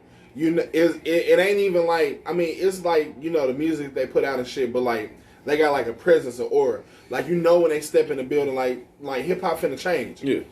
Like I see that with Cole, I see that with Kendrick, and the last time I seen that was with Wayne. The last time I seen him before that, that was Jay. Yeah, that was Jay. You know, I'm gonna give you that because that's good. That was and that's a good thing because you was read my mind going into the topic because that was going into the topic. Yeah. Like, who can we say that's like greatest of the all times as of right now as current? Just like those you know, like you know, in the '90s and stuff, we had so many artists. We did. That was greatest of all time, and they had their own style. Yeah, we did, and like it's no disrespect and no knock to nobody else who was killing it in the '90s. The Likes, Scarface, NWA, whoever. But when you look at the gauntlet, when you look at all the rappers who was there at that time, and when we go to the year 2000, we've emerged from the 90s. We're in the year 2000. Who was standing on top of the podium? That was Jay. Yeah. He didn't made it through the knocks from. On Eminem, I Rapped You. Yeah. He didn't came past the you rapping like Das Effects and shit on Reasonable Doubt. You biting Biggie lines. You doing all that shit. He didn't came through all that shit, and at the end of that decade, at the end of that era, he was right there. Yeah. Like, and then the next time you seen that when you heard Quarter One the first time, you knew that you was listening to history. You was listening to magic happening. You talking about from Wayne when he was when you heard the Quarter One. You just when you heard Go DJ. Yeah, when you it was like something different. You was like okay. Yeah, like niggas from the South don't rap like that. Mm-hmm. This ain't Southern rap, but it's Southern rap. It's from a Southern rap artist. Like who emerged out of that camp? Wayne. Yeah. Wayne, the biggest person to come out of fucking Cash Money, bar none. So when you heard the Quarter One and you heard him rap, you seen the same thing that you saw 10 years prior with fucking Jay. When we get to your Coles and your Kendricks, you see it happening again. You see that same thing. Y'all two had walked out the room, but I was just saying on the timeline the reason I don't argue. Like if you say Cole or Kendrick is your top MC, if you think either one of them is the GOAT, like the GOAT, like right now for this current generation, the greatest rapper right now, I won't argue with that because when you see them, like it's their content, but like when you see that, it's like an aura, right? They presence, you know, when you watching something magical happening. Them and the last time we seen them before them was Wayne. You knew when you heard the Quarter One that something different was happening. You hadn't heard that before. I heard 500 Degrees, The Block Is Hot, Lights Out. This one the same way. Like I knew I was listening to history. This is a Southern rapper who ain't rapping from like he from the South. Like this was the last time you seen it before that was Jay. And we talked about your Talibs, your NWAs, your White Clubs, all these motherfuckers who was there in the 90s, in that pantheon, in that gauntlet. And when we cross over to 2000, who was sitting on top of that podium? It was only Hove. He done made it through the Eminem shit. He done made it through the you rapping like Big Daddy Kane shit, the you biting Biggie shit. When we cross over from the 90s, the likes of all these other motherfuckers, and he said it on the Excuse Me Miss. The only niggas moving units is M, Pimp Juice, and us.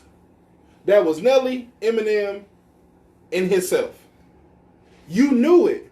You seen it happening in real time. By the time 2004 hit, it was no debate. You could debate, but you was gonna lose that argument from anybody who was listening to hip hop currently at that time. It was gonna be some niggas who said Nas or whatever because of Ether. But if you look at their career trajectory, if you go album for album, song for song, and you got a mass of people, Jay gonna win that. That's a losing battle. If you ask their contemporaries, Jay gonna win that. The two niggas who is destined to be forever immortalized as icons. One of them signed to Jay, and one of them damn near lost his mind when Jay sent him a verse on "Bitch Don't Kill My Vibe" remix. That's the guy. It's new niggas. These little whoever's and these little motherfuckers now, dude, ESTG. Maybe nobody else knows who that was. I didn't know who it was. I only heard bro name. I've heard like he signed to Yo Gotti. He was talking about Mean Ho. Ho called him down and said, "Hey, come down Kentucky, kick with me, the Super Bowl shit." He's like, "All right." He's like, "For sure, we gonna hit the studio and shit. Don't bring none of your ghostwriters because they told me that you had ghostwriters and shit. Like, you could leave them. Don't bring them to the studio and shit." And he told EST this? Yeah, and like EST was like laughing and shit. And he was like, "Nah," but like bro was dead serious. He's like, I ain't got no ghostwriters or nothing. But like Hov was serious. Like he had heard that somebody had said that about me. Like, nah. He was like, it's so crazy. He like, that nigga, just a street nigga who got $1 billion. Like, you see a lot of niggas and shit, like rappers and shit, and he like, them niggas be weird and shit. Like, they be on weird shit. Or they supposed to be like gangster, macho, and all this shit. Yeah. And they younger than Hov, and he's supposed to be the real niggas. And he was like, them niggas weird. He like, that nigga Hov not weird. It's a girl I know, know of. She went to like a Migos concert one time. It was in St. Louis.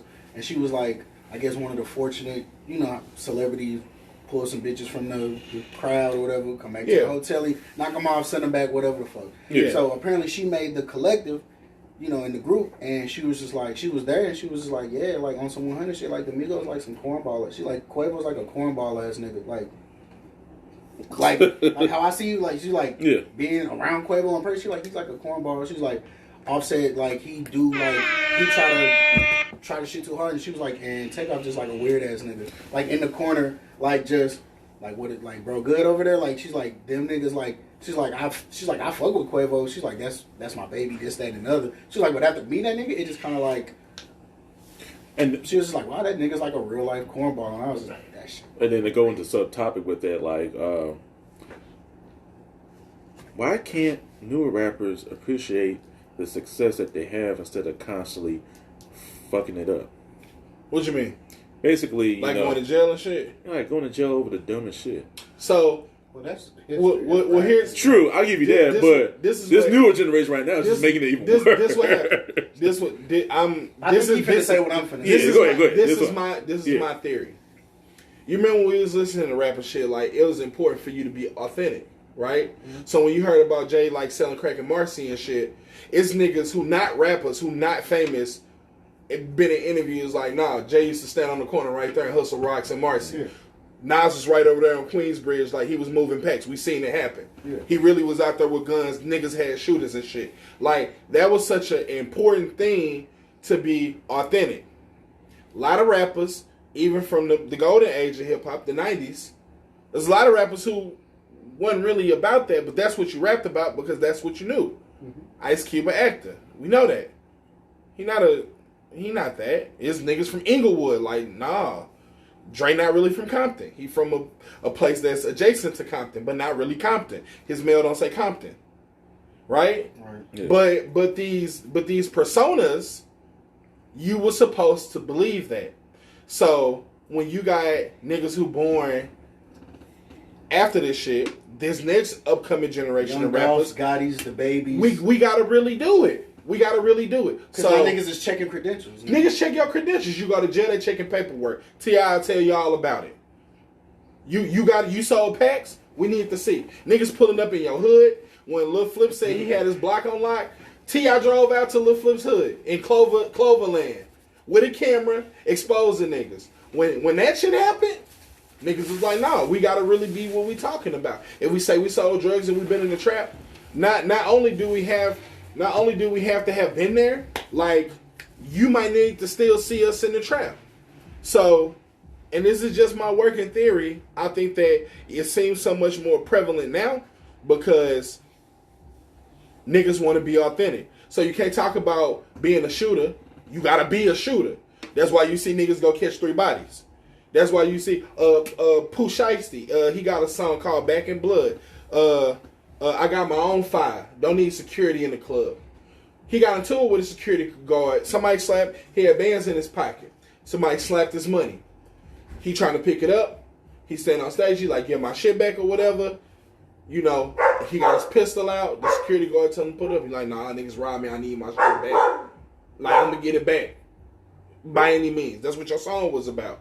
And you got into a further altercation with the security guard. You started letting rounds off in the club. You shot the security guard. You on trial for that. And then some niggas was supposed to bring you some weed and all this shit. Y'all robbing the plug. You running off on the plug. We ain't just saying it. We really running off on the plug. So when the plug came with the weed, you and your guys outside of a Lamborghini with semi-autos. Y'all ready to put his ass down. Don't do it. Don't run. He tried to run. Y'all shot that nigga. He lived. And then he went and told the feds what the shit, you know, what the fuck y'all was on. Like, niggas really want to do this shit. Niggas getting caught with bricks of cocaine in a tour bus.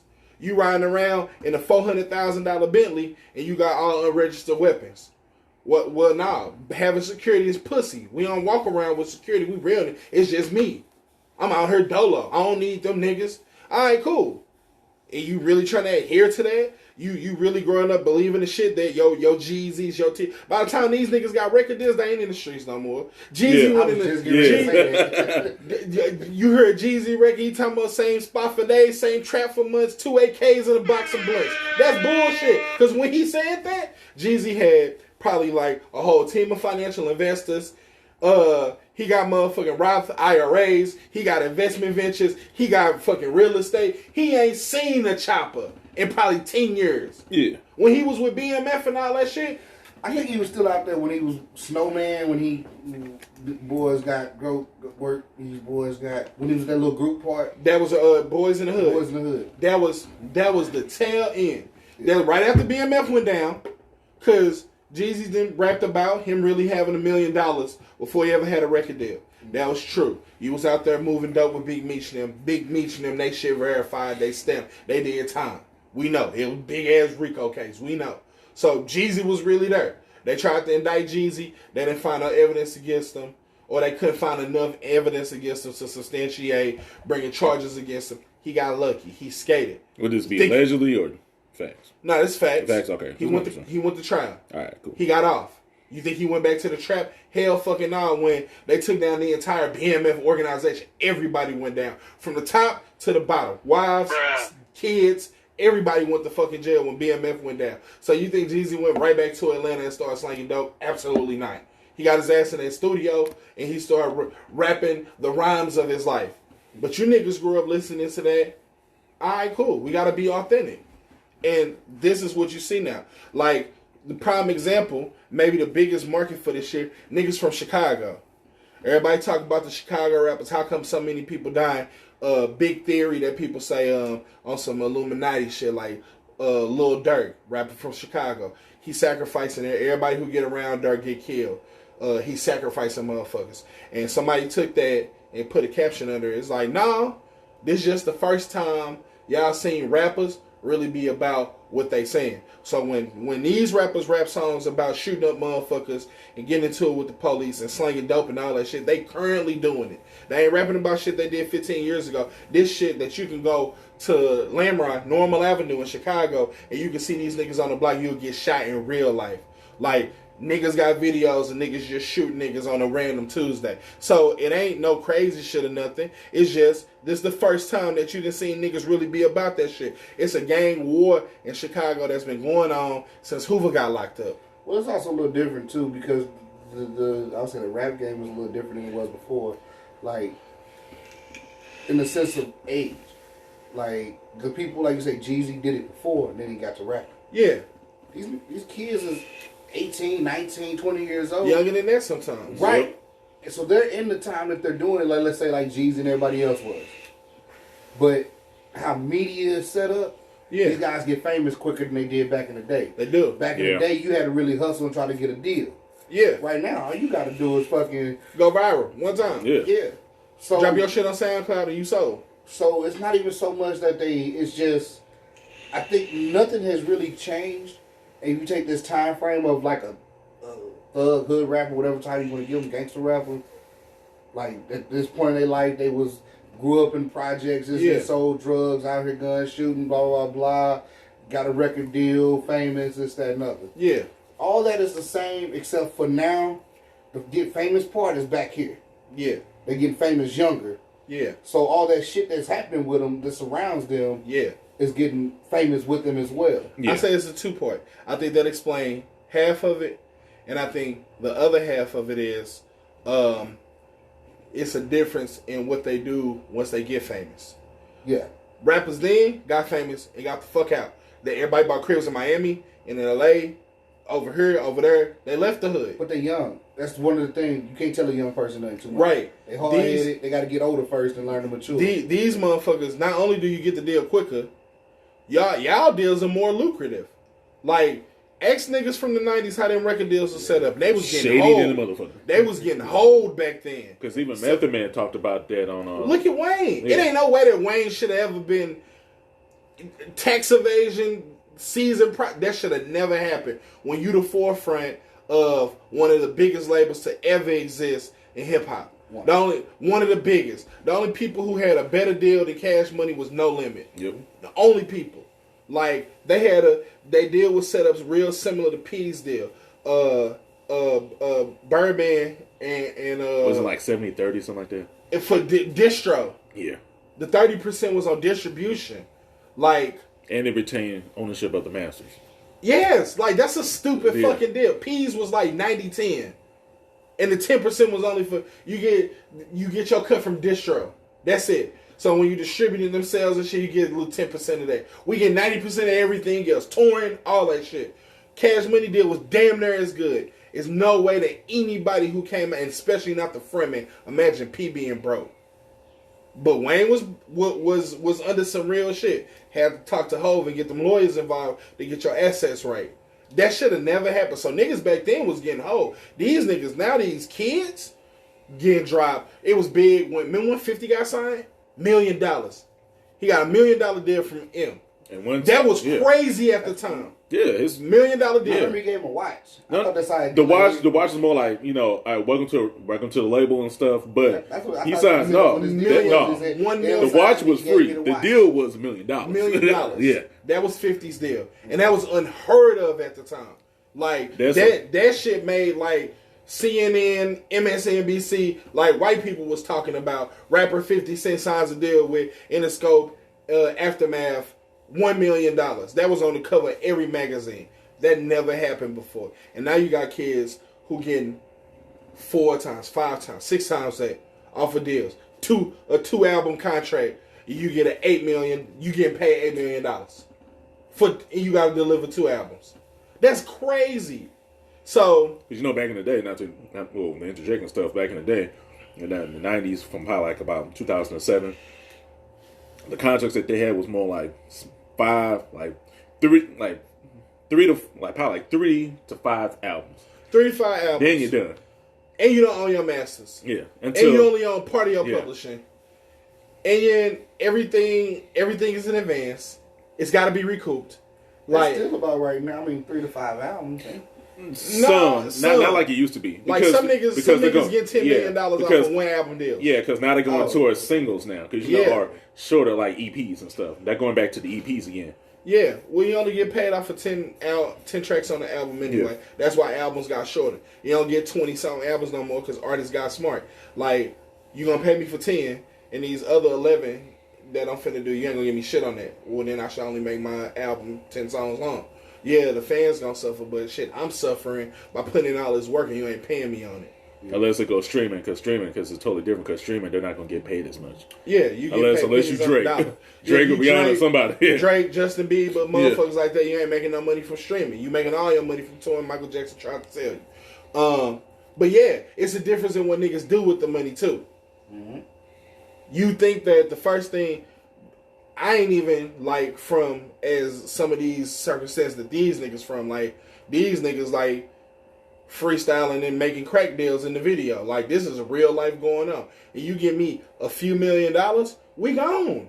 We gone. Mama, brother, sister, pops, if he around, we're going.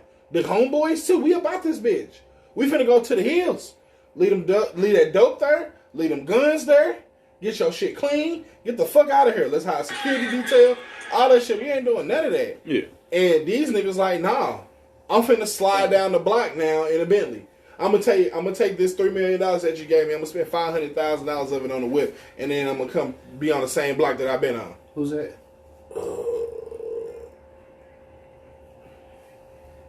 Go forward.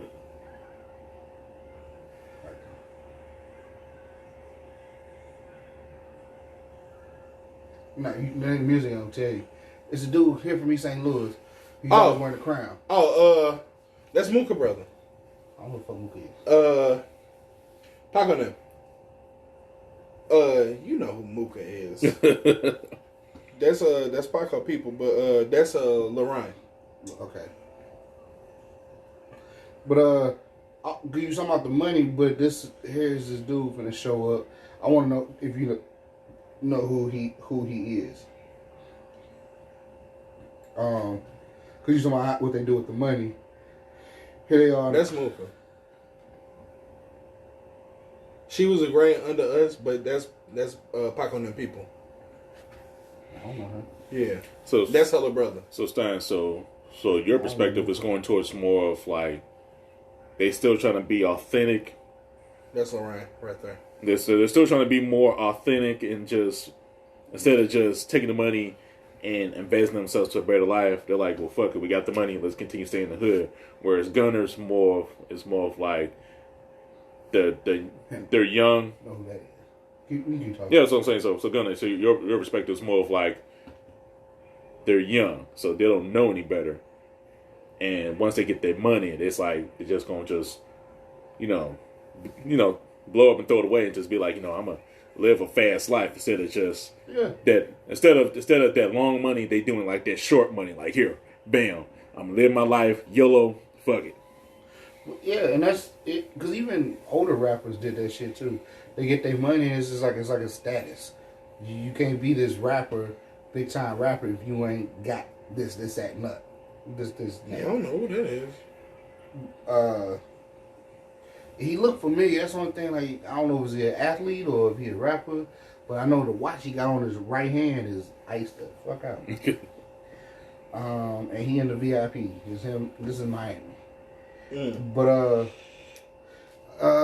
and even now, like the same thing. Like I look at this shit. I forget who I just saw. Somebody recently. Actually, there's another dude, young kid. His name is like Osiris or something. Little light skinned dude. He be singing, and like he still haven't blown up. Like his name ain't mentioned, but I've seen him I've seen his name get mentioned somewhere before. And he's around. He just ain't blew up. But like he constantly blowing his money, like doing silly shit with his money, and I'm just like, you might want to invest that shit. Yeah. Put it to the side because you still up and coming. You ain't made it yet. Because who's to say you do make it or don't? And if you don't, you're gonna be sitting over here and that money gone. Yeah. And nobody teaches that shit like us. Nobody taught us how to save money, invest, or fucking credit scores, none of that shit. Yeah. We had to learn that when we get older. These ain't nothing but regular people like us who just got money quick. Because I wouldn't, if you gave me the money, I'd do the same dumb shit. I mean, not right now. So you feel it's still the same, it's just, like, basically, nothing hasn't really changed. It's the same thing, repeated process over and over. Yeah. It's just new generation got more money, pretty much. Yeah, and they doing more dumb shit with it. Yeah. Like, because even, honestly, I don't know, I'm not in that lifestyle, so I don't know how they rate their money. or even how they value themselves. Because I'm looking at certain shit like, how do you have that house and all those cars? Like, where's your money coming from? Yeah, because how is you continually pay? Like, you got a $300,000 house, you got $1 million deal, but you still have to incorporate taxes. You still got to incorporate, paying your peoples, Yeah. stylists, haircuts, everything, cars. Your house is $1 million. Yeah. You just bought $400,000 cars. That's $2 million right there. Gone. And now you still got jewelry, clothes, Yeah. the splurge money you doing. I mean, which kind of shed some light on that, and like that's the reason why them two was beefing Bow Wow and Soulja Boy. Soulja Boy owned his Lambo, and Bow Wow was leasing his.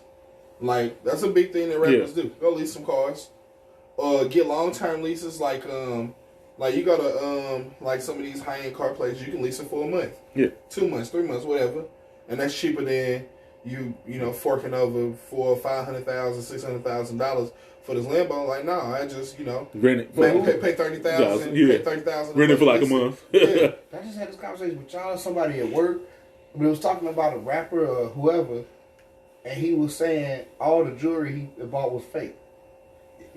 He never had real jewelry. He had fake jewelry. I know which count said Ugly Guy said that in an interview. He like, I just got some real good fake jewelry, but yeah, my jewelry fake as fuck. Like, And to me, that's smarter. yeah. Cause one of the things, like, who knows if your shit is real? Unless they got the little diamond tester thing where they just be like, Well, hey, that's what's up? something new now. Yeah, But because what I'm saying though, like there was that whole, I forget who came up with the scenario. You take a black woman and a white woman, and you give them both Louis bags. Yeah. Who got the real one? Who got the fake one? They automatically don't think the white woman got the real one just because she white and she got money. You think she got money? You automatically think black people are fake. Yeah. Dealing with the bootleg shit. Yeah. But no, only people that only people that know what's real is not the person who owns it. Yeah. We as people don't. So when you look at your rappers, like if I was a rapper and I blew up, I might have me a real chain or something here or there. But for a lot of the shit, it'd be costume jewelry for my music videos and little dumb shit. And also, a lot of the bigger rappers, they don't wear all their jewelry like these new cats do. Because they know when you put all them shit songs, you finna get robbed. That's why they usually wear their jewelry for like photo shoots or album or video shoots. Yeah. They don't wear them when they go on tour or whatever. And not just rob. This shit heavy to perform in. Shit break, you lose it.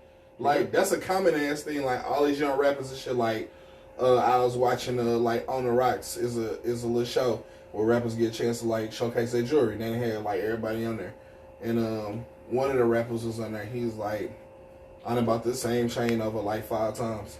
Like I was running late for my plane. I left a Rolex in the hotel room.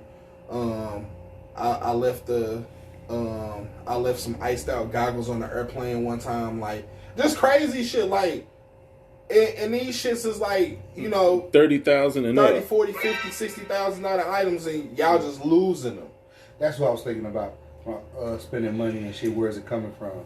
McGregor. I was watching a thing. They was talking about it's like he just bought a Lamborghini boat. Yeah. One of few. Yeah. Like they're just now putting out Lamborghini boats. Yeah. And he has one of them. Yeah. It's like I forget the price. It's a couple million. It's either 1.4 million, 3. Yeah. Yeah. It's something. And that's just the boat.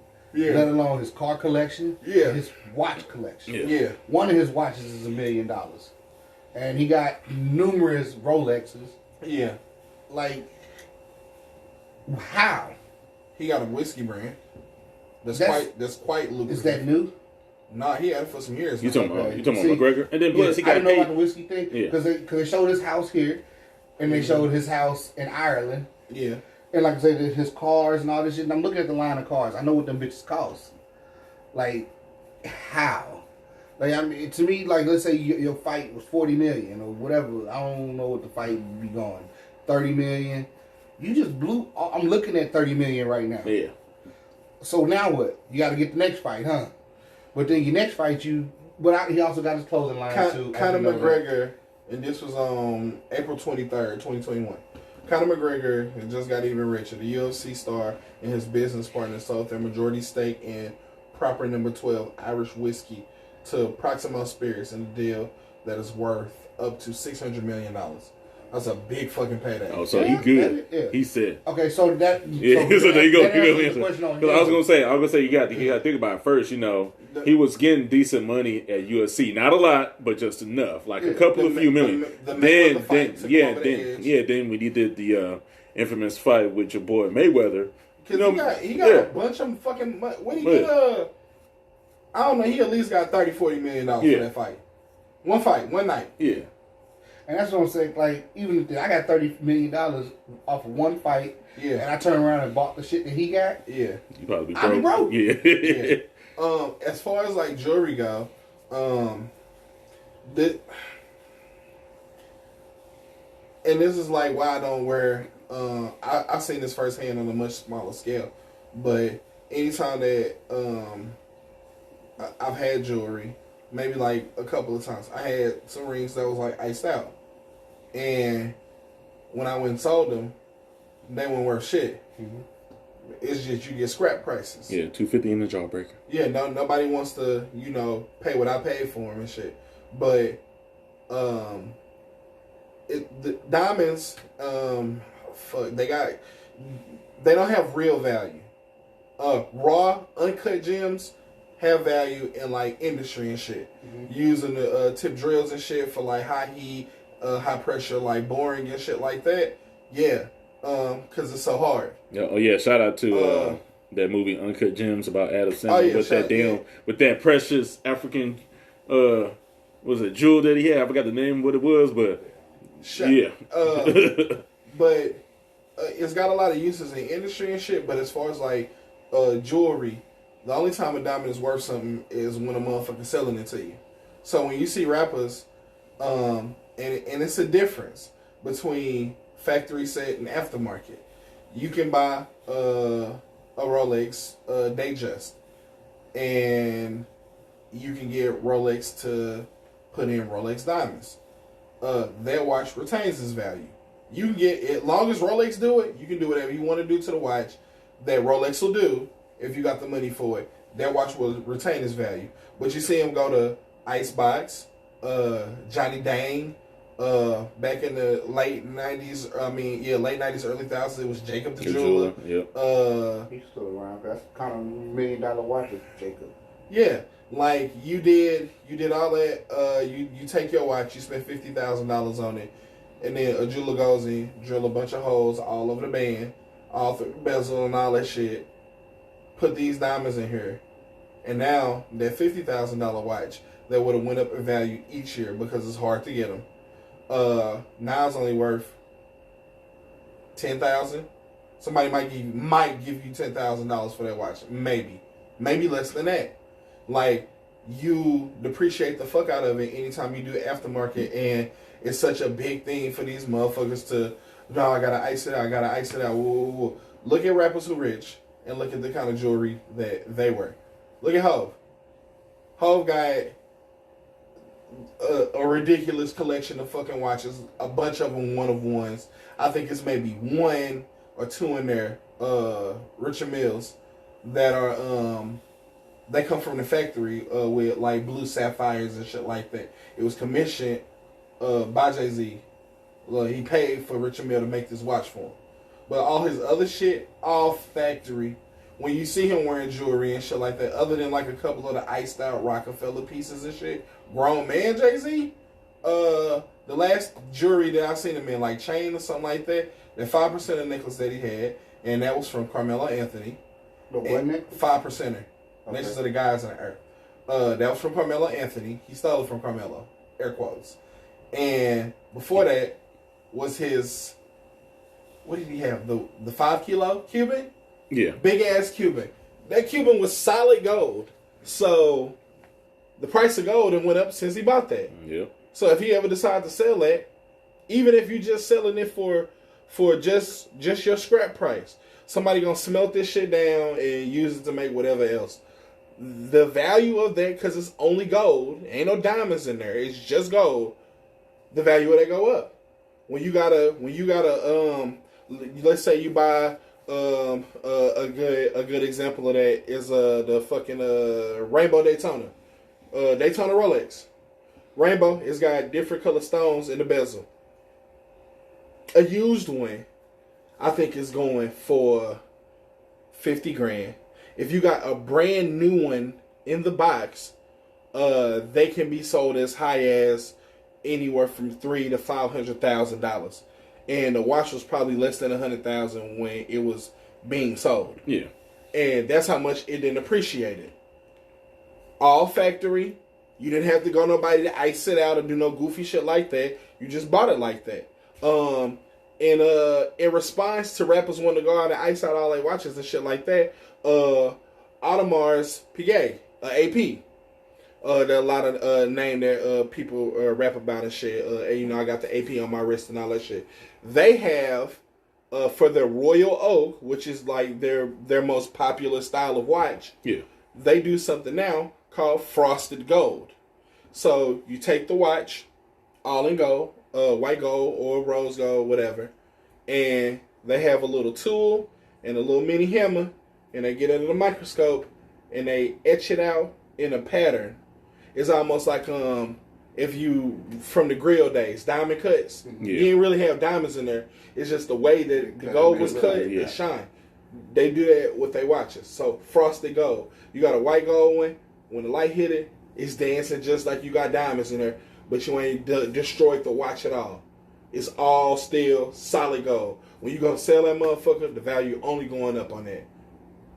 That's a smart move to do if you gonna buy your jewelry like that. You gonna purchase some jewelry, make sure it's appreciated. Or if it's something that's gonna depreciate, don't get all Hollywood and the cameras talking about what you spent on the watch and all that shit, because you sound dumb. Like when you hear this one about $400,000 right there, and they got a $20,000 watch and they ain't spent all this money on these diamonds that's not really worth anything. That's dumb shit.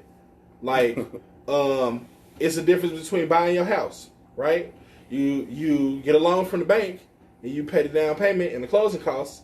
You've bought your house, right? Or you could take $400,000, check, money wire, bank wire, whatever, or cash, and you can buy your house. It don't matter which way you do it. Both people gonna say they bought their house. When somebody go do a 5-year lease on a vehicle, they leasing their own. What'd you pay for your car? Oh, it's about $40,000. I bought my car, bought a new car. They're not telling you they're paying a car note every month. They just say I bought my car. Yeah, it's the difference between buying your car and then taking $50,000 cash to the dealer and be like, you figure out the paperwork, give me the keys and some dealer plates, and buying your car.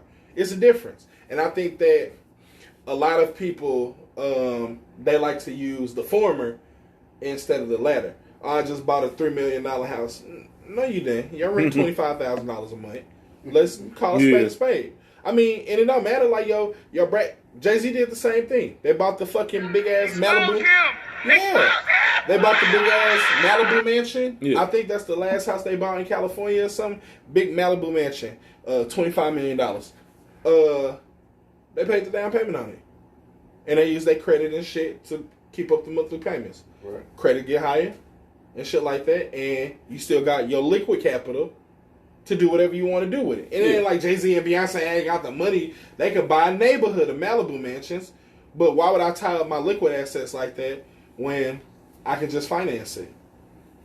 And with the kind of credit y'all got, you can get a dumb rate. You could get 0.01% financing. You'll pay them a little bit of money, but with the money that you're going to make off of investing, the money that you would have used to buy this flat out, that's a drop in the bucket. Whatever the interest is on that loan you got, that's casual, that's passive income. you draw that off of the shit you got sitting in the bank. That'll pay off the interest on your house and then some. Like, it's just ways to do it. I always say, like, you want to be in a position, watch what motherfuckers in that position do. Watch how they got there. Like, one dude came in and talked to me, Morgan Stanley in Financial. He was like a senior executive or something like that. He came in Sprint, back when I worked at Sprint, Child Sprint. Yeah. And he came in to get set up with his family. Everybody wanted new iPhones, iPad. The dog wanted an iPad and shit, whatever. You said the dog? Not for real, but like, And I was asking him. He was just, we had a chance to we had a chance to talk or whatever because it take a minute to set up that many lines, and he was saying like about decisions that you make with your money and shit. And I was like, yeah, I want to buy a car or whatever, but I don't want to pay a car note, because the instability of working a job versus working a career. And he was like, you shouldn't do that. And I was like, what you mean? Like, I buy flat out, I ain't got to pay no note or nothing like that. And he pretty much told me the same thing what Jay-Z did about the house. He was like, look at how much capital you're going to tie up in paying that. Let's say it's a $20,000 car, and you'll have the money to buy it. All right, cool. You spend that $20,000, and then what happens next? What money do you have if an emergency happens? What happens if something comes up? What happens if you lose your job? Yeah, you got your car, but you don't have any more liquid assets to divest into anything else. The only thing you have is a bill that's going to keep increasing the longer you keep the car. He was like, you bought it $20,000, cool, and it's running just fine until that first maintenance, and then that turns into that, and that turns into tires, and that turns into brakes, and that turns into servicing the engine and all this shit. Even if you drive it perfectly, and for that $20,000, you've spent exponentially more the longer that you kept the car. You're gonna keep it because you paid for it. But even if you don't, if you do keep it, you making payments, you paying more than $20,000. Yes. And you still got to pay those maintenance cost fees. You will pay more than that over time. Yeah. That's the difference. That's what he just said though. You said one of the things you said over time you keep the car brand new. Yeah, you're gonna end up paying. You're right. You're gonna end up paying more than that over time. But what he recommended was don't lease to own, lease to lease, and that's what a lot of people do. Never own a car. You lease it for an amount of time and you trade it in. Does that work on that bill's credit?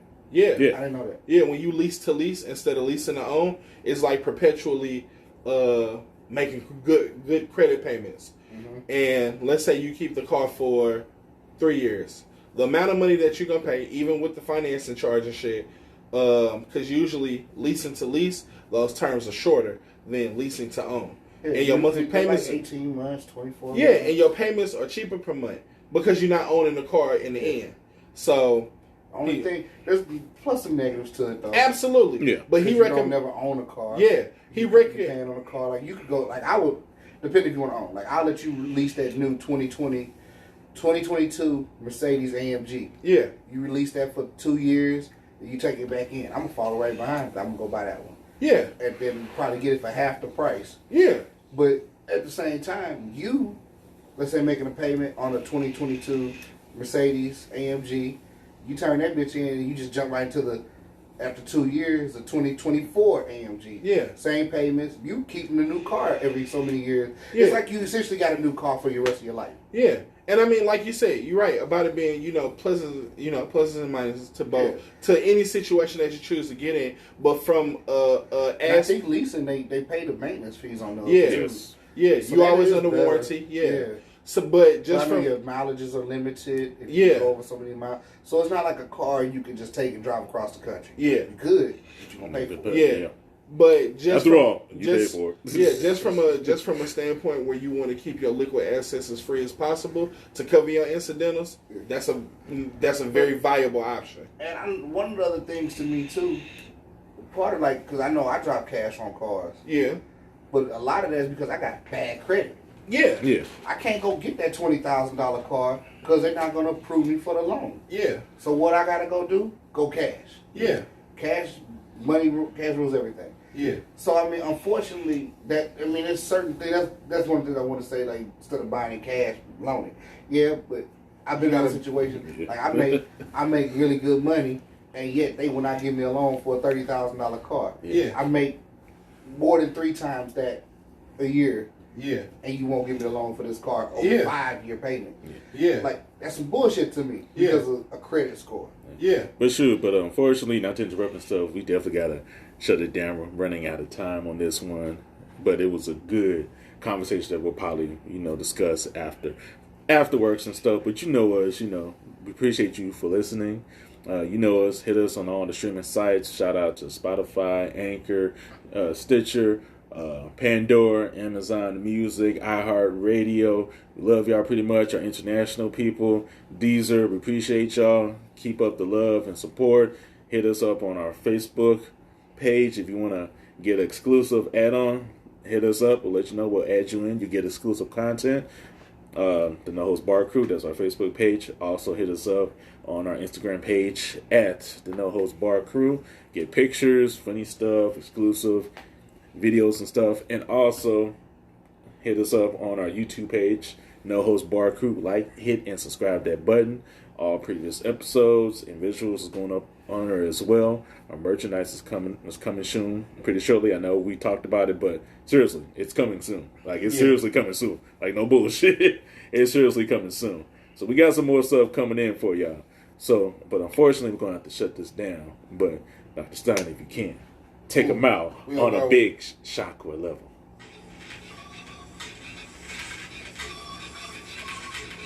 Y'all remember that? Y'all don't remember that. Y'all remember that. Not shit, I don't. It sounds